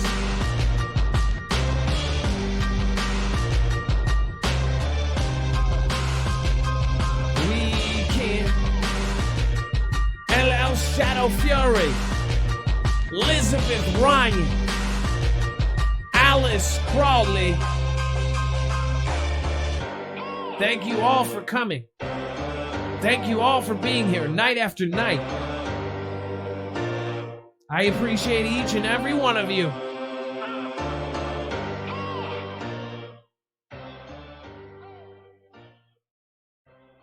Make sure to go check out Lindsay Rex and any other channel that we have mentioned tonight, including Atomic News.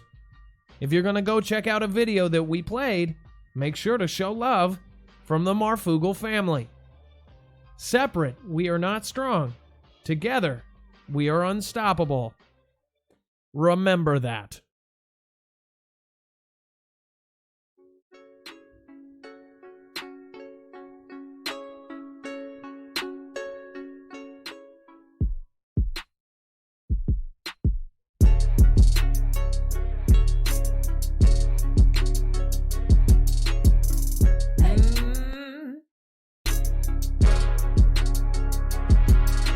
Panhandle Prepper, Cindy Christian Zammo. I'm about to go back. Hey, mi amo. P.O. Paul Flan. Calico number 45. I just wanna rate Shumea. Ponte Papas, Juanito Ortiz. Sandra Riley. Teresa Cacti. Hi. Abobate, Trish Killian is a villain. Ryan Ryan Opta, Linda Moses, Big House, Sweet Jenna, Danger Junior.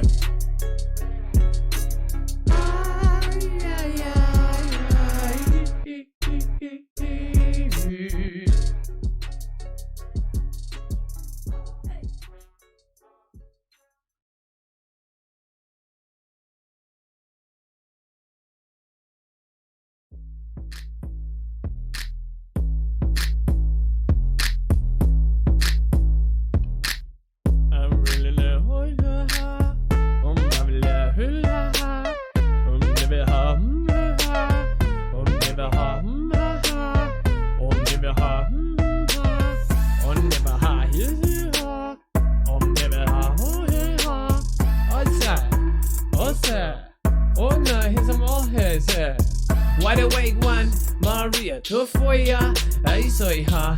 Or the Aussie Bobby and I go say, Mommy, hello, Mommy, and a hussy. Oh, Kenny Crowder going on a rider with the demo and the all rider. Gotta get the Ryan altar. Gotta get the lemons like hussy, hoya. Brenda, Sophisticated. Rachel English, so say. Pardon Francais. Rachel English, no say. Trish Kelly.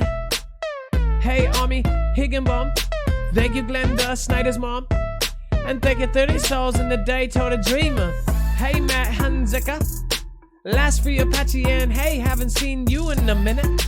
Not here. Reba Snuffle, thank you for coming by. Bye. Let's ride. Let's go back and solve the Sanchez. Gotta earn a said ham and a Monica Campbell wanna go and hide. Bring it back, infinity away on. Really wanna say hello, Han. Oh no, not solo, Han. And it feels super non. Lynnwood and the small storm. Here for the real news. I am light.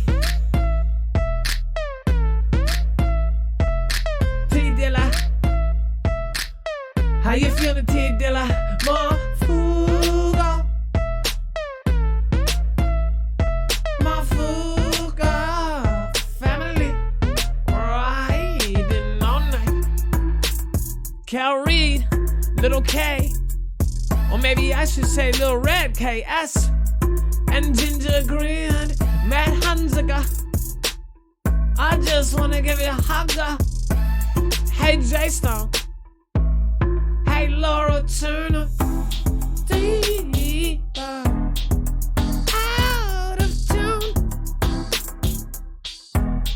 And Cliff Klein 9. He say 9? That's German for no. No nuclear missiles here.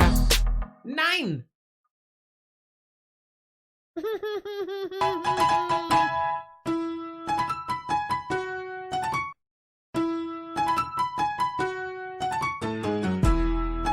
I was right. I was riding all night long. Going back home and home. We're gonna do it all night.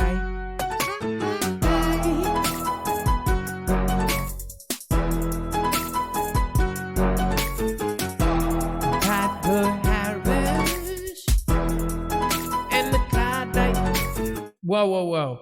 Pat asked if I was live now. No, we're not live now. Nope, it's not 10:50 p.m. at night Pacific time, 1:50 Eastern. To answer your question, no, we're not live.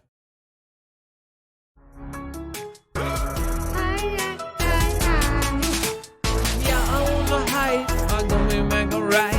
Give me any numbers, so I say.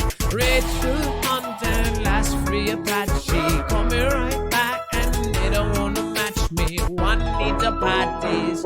Oh yeah, I am the light, and oh yeah, main mission prepper gotta say. Nitro nugget with the blue thunder. Gotta eat it back with the shepherd's voice. What happened to the music? Hello? What's going on?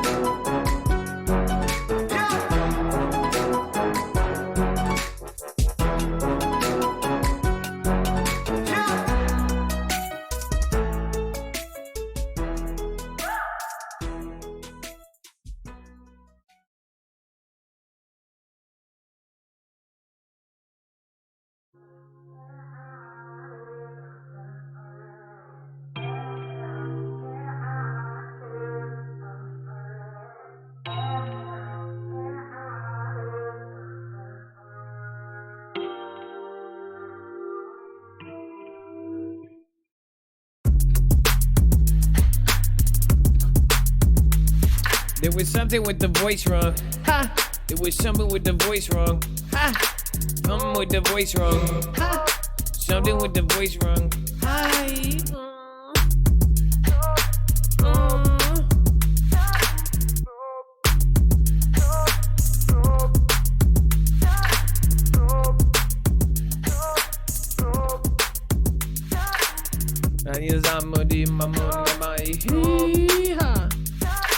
Every time, trying to figure out the sound, and it was ever NCC, my man Alaska, never forgot to occupy, came right down to the chocolate pie.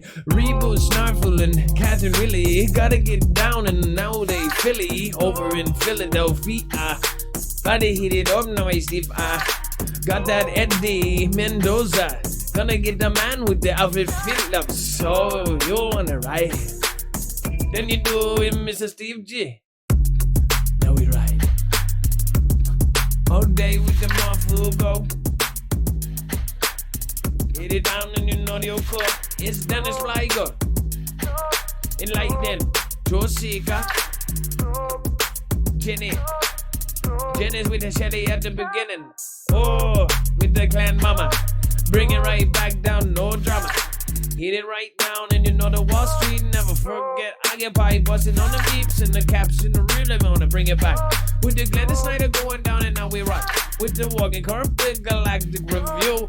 Never really wanna hit the flying Brian with you. Hi, with the Allen Tilly. Coming back right now beyond the center says so. Really on the Cyber 54. One need to own this in the orange in the awesome episode. With the Starfire Horizon coming back, and now I'm lying.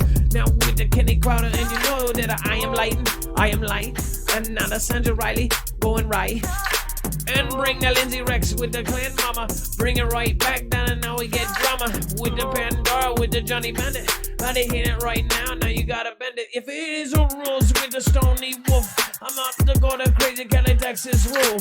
Route what that is, coming back Chris. Oh, and now my real name is Chris. Jacob with the Mount Eilish. Bring it right back, and you know Steez with the brand of Sophisticated. Got a breath belt, but was beyond day. With the Tony Day, gotta say hi. Love me some Alice Crowley. With the Richard Borba, I love it. Gotta bring it down. Gotta bring it down. Gotta take Viking. In the background, now we Viking. Down the road with the Victoria Papish. Capiche? No. Hit it right down like you never know. Oh. Right.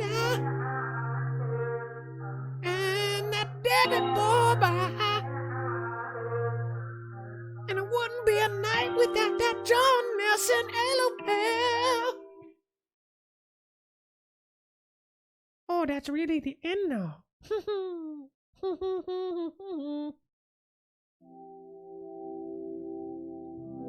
Thank you guys. It wouldn't be possible without any of you. We're going to go check in on Lindsay Rex. You are listening to 104. Jazzy Marf.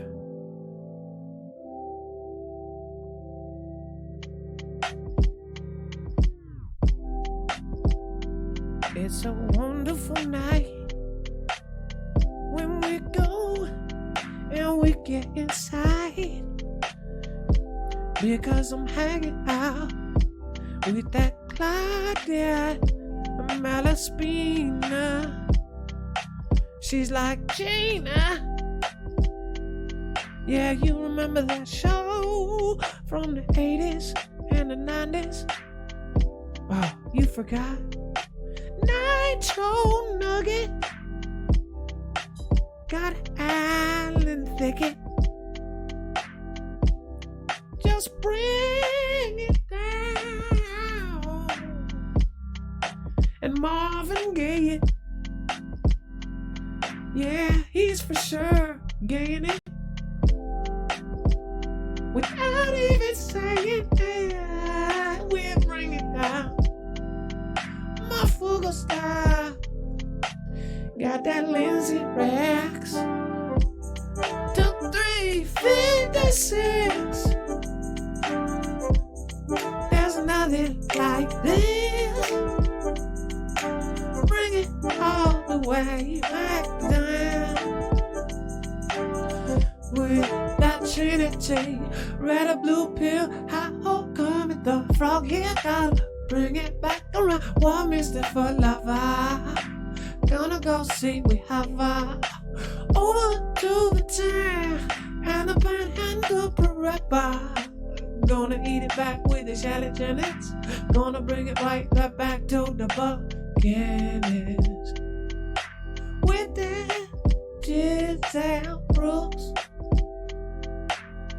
No hate, Taylor, hey, hey, hey. And no, I will never forget Occupy Wall Street. I was only 15, saying what are those kids outside for? Sitting on the street, running away from moms that they had to care. I didn't have either. was like, what the hell? They got everything they need, just leave it there. I just don't understand sometimes.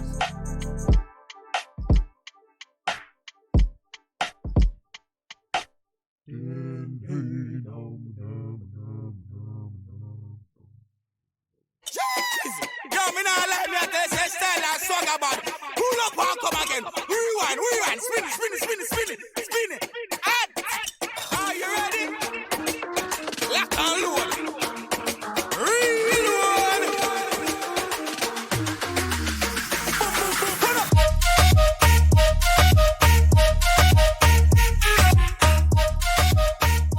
Now remember, there's nothing like a little boom boom. Just so you know, I know about everything you do behind closed doors.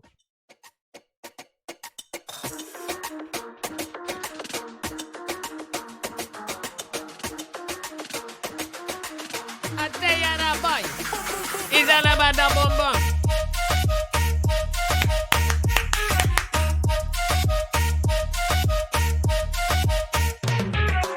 Now you know that we be rocking that way. Everybody really wanna go back now. Save yourself cheaper, bring it right back. Susan Big and the Reaper Snuffer. Hey Kenny Crowder, thank you for being here. Never know where the mob and fun time may be. Boom.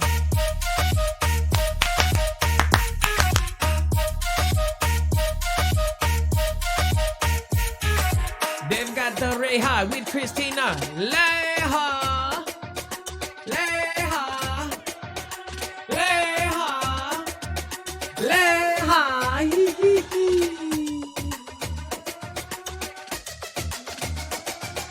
With the Randy Newman, bring it right back, and then Tally style. You know, and Alan Tally, you know, we used to be friends in high school. He would say, hey man, what's the tally? And I would say, 4. And he said, that makes no sense, man. And I'd say, yeah, I know, man, but your last name is Tally. If that works, I think it does. Central Florida Prepper, thank you, man. Says a boom, boom, boom with the summer yums up. Yes, that's a summer yums up. Summer yums up. We be rocking all night long. We the Mud Squad. MC, Roger Cunningham, going back around eating ham with the Pigeon 1093.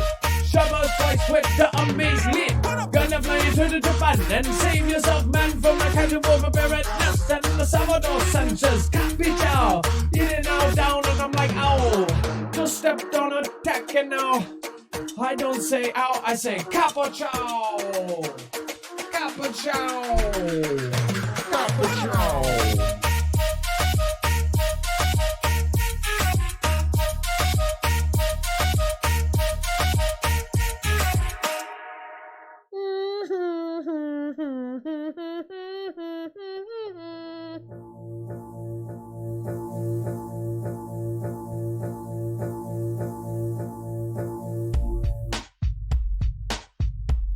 Thank you guys for coming every single night, getting us over 3,000, most of them.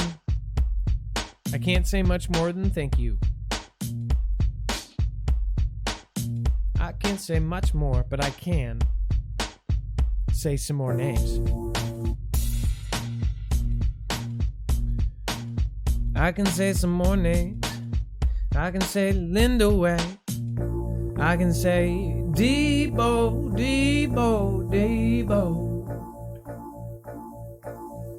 Word. Bring it back with the Susan Big. Got that Bobby Ray and sick. He just said word. That's what was in chat.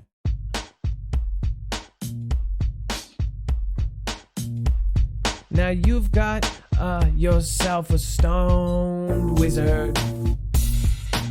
Stone wizard.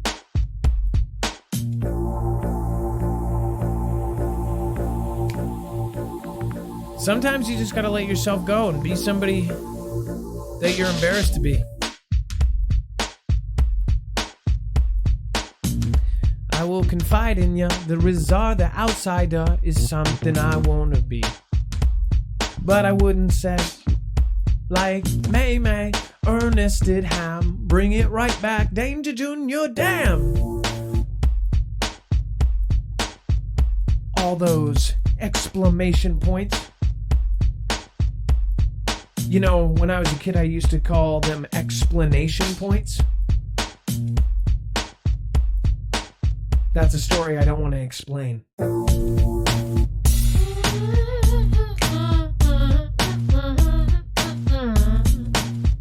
Ooh, that Janelle burns.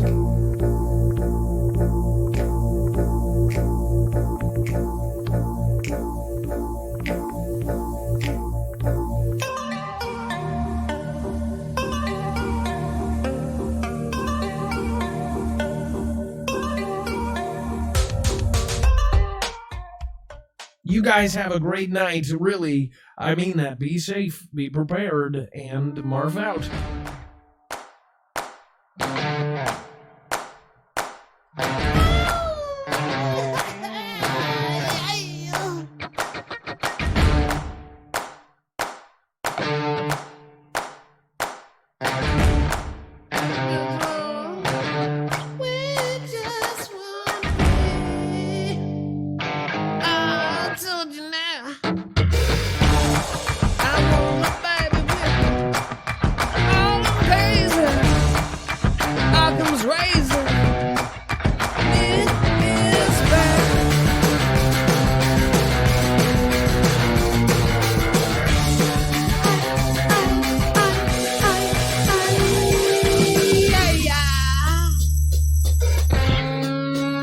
It's the Roger Cunninghams in this world that make a difference. It's the barefoot lass that shows everyone else how to have class. It's the mosquitoes and butterflies of this world that make it go the right way, the Linda way. That's what we say.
Remember, you can stay here and you don't have to go home. But you know what time it is. It's me for me time.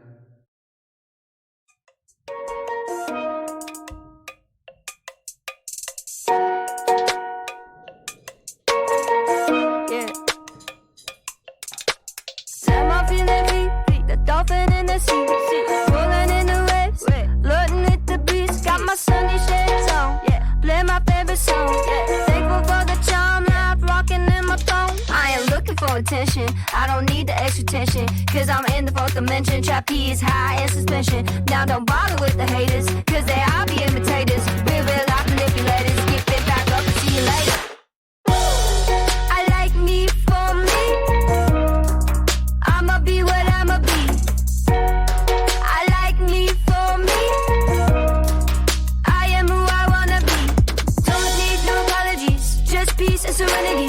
No to the jealousy. Wonder Woman identity. I like me for me. I like me for me. I see a new name. Patricia Weiss. Head over heels, you know how that shit feels. You think it's out of space, but I know that it is real. Sipping Topo Chico, La Coco Puerto Rico. Lick it dance waterfall, anywhere that we go. I am looking for attention. I don't need that. Renee, 1970. You're just awesome. I like me for me. I'ma be what I'ma be. I like me for me. Remember two things. You are amazing, and you matter, and people want to hear you.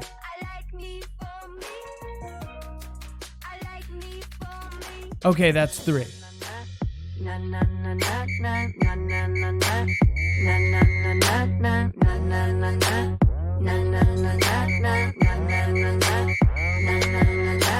prove it to myself and nobody else. Gotta prove it to myself and nobody else. Gotta prove it to myself and nobody else. Gotta prove it to myself and nobody else. Observer.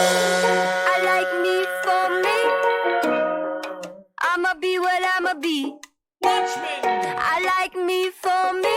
Observer. I am who I wanna be. I like me for me. Observer. I'ma be what I'ma be. Watchman. I like me for me. Observer. I am who I wanna be. Don't need no apologies, just peace and serenity. No to the jealousy, Wonder Woman identity. I like me for me. I like me for me. Gotta prove it to myself. I like nobody else. Gotta prove it to myself. I like nobody else. Gotta prove it to myself. Welcome, Kelly M, Lonnie K, Mr. Super GA, Jason LB7, Therese Carey, and Central Florida Prepper.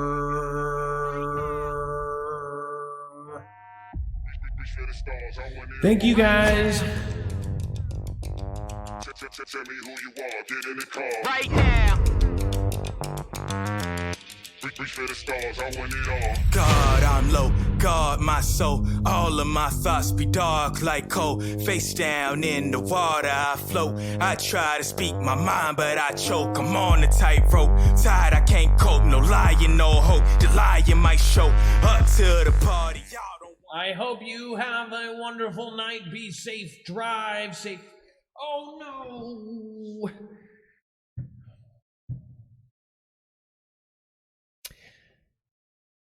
I wanted to say something. I don't know if Dex is still here.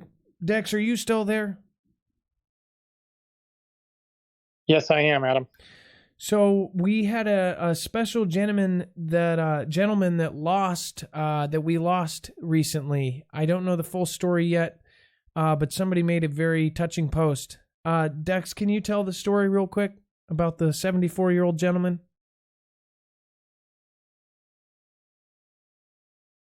Yes, I can. So let me read this. This comes from Angelina out of the California group, and they've all been meeting. There's a couple different groups meeting out of California. The story goes like this. I met him at the meeting. Yeah, Angelina said, it's with deepest sorrow that I inform you of the death of the Marfoogle Fam Southern California Weekly Group member and group leader Ronald Michael Wieland. He passed away at 4 a.m. He was 74 years old. His death is a testament to the goodness Adam has set up here.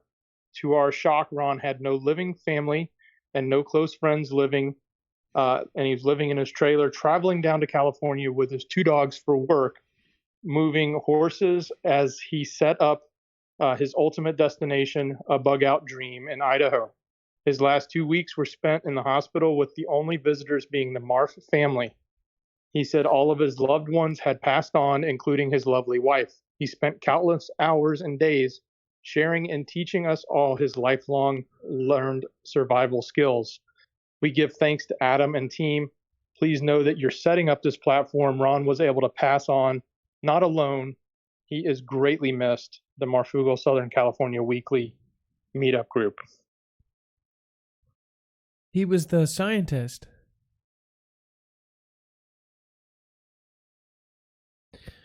I am sorry, you guys. I really, I did not know it was somebody that I met, but they passed the phone around to everybody at the Overland Rob meeting last couple weeks ago. I met him and he was so happy. And he was sitting around a table with about 12, 13 other people from the Marfoogle family.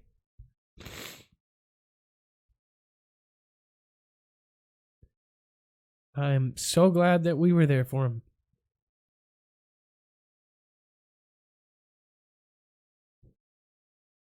This show is dedicated to Ron.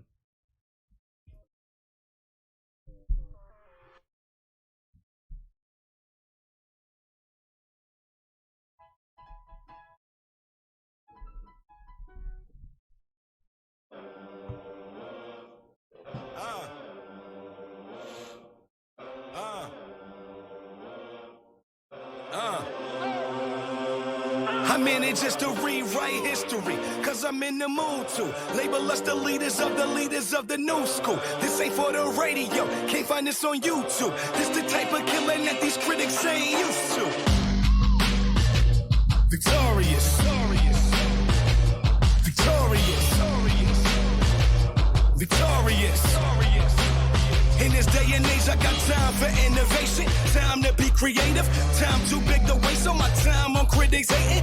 Flattered by your opinions, to show you I'll just embrace it. Now watch a early sunrise up, no daylight savings, go nuts when I have to.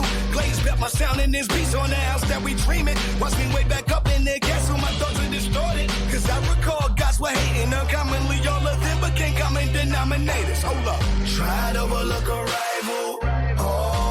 On me cause I got no competition. Now looking at an idol. Your dough ain't long enough to pay for my attention. Man, it's the gospel for the black sheep. I guess it got a banging ring to it. Quiet with triumph on the rap league. So all of you motherfuckers sing to it. I was born to be glorious. Most definitely. You guys all have a wonderful night, and think of every day as an amazing, amazing, amazing thing. Love you all. You want to know what's going on? What's really going on when it happens? Go to MarfoogleNews.com and get Marfoogle alerts along with a Discord invitation where you can find your local state group and get together with the Foogle Fam. You'll find fast friends where you'll share prep and intel, and there's even special groups for former and current military. But don't try and steal the valor of those who have really served. It won't go well for you. The Marfoogle Fam is waiting for you.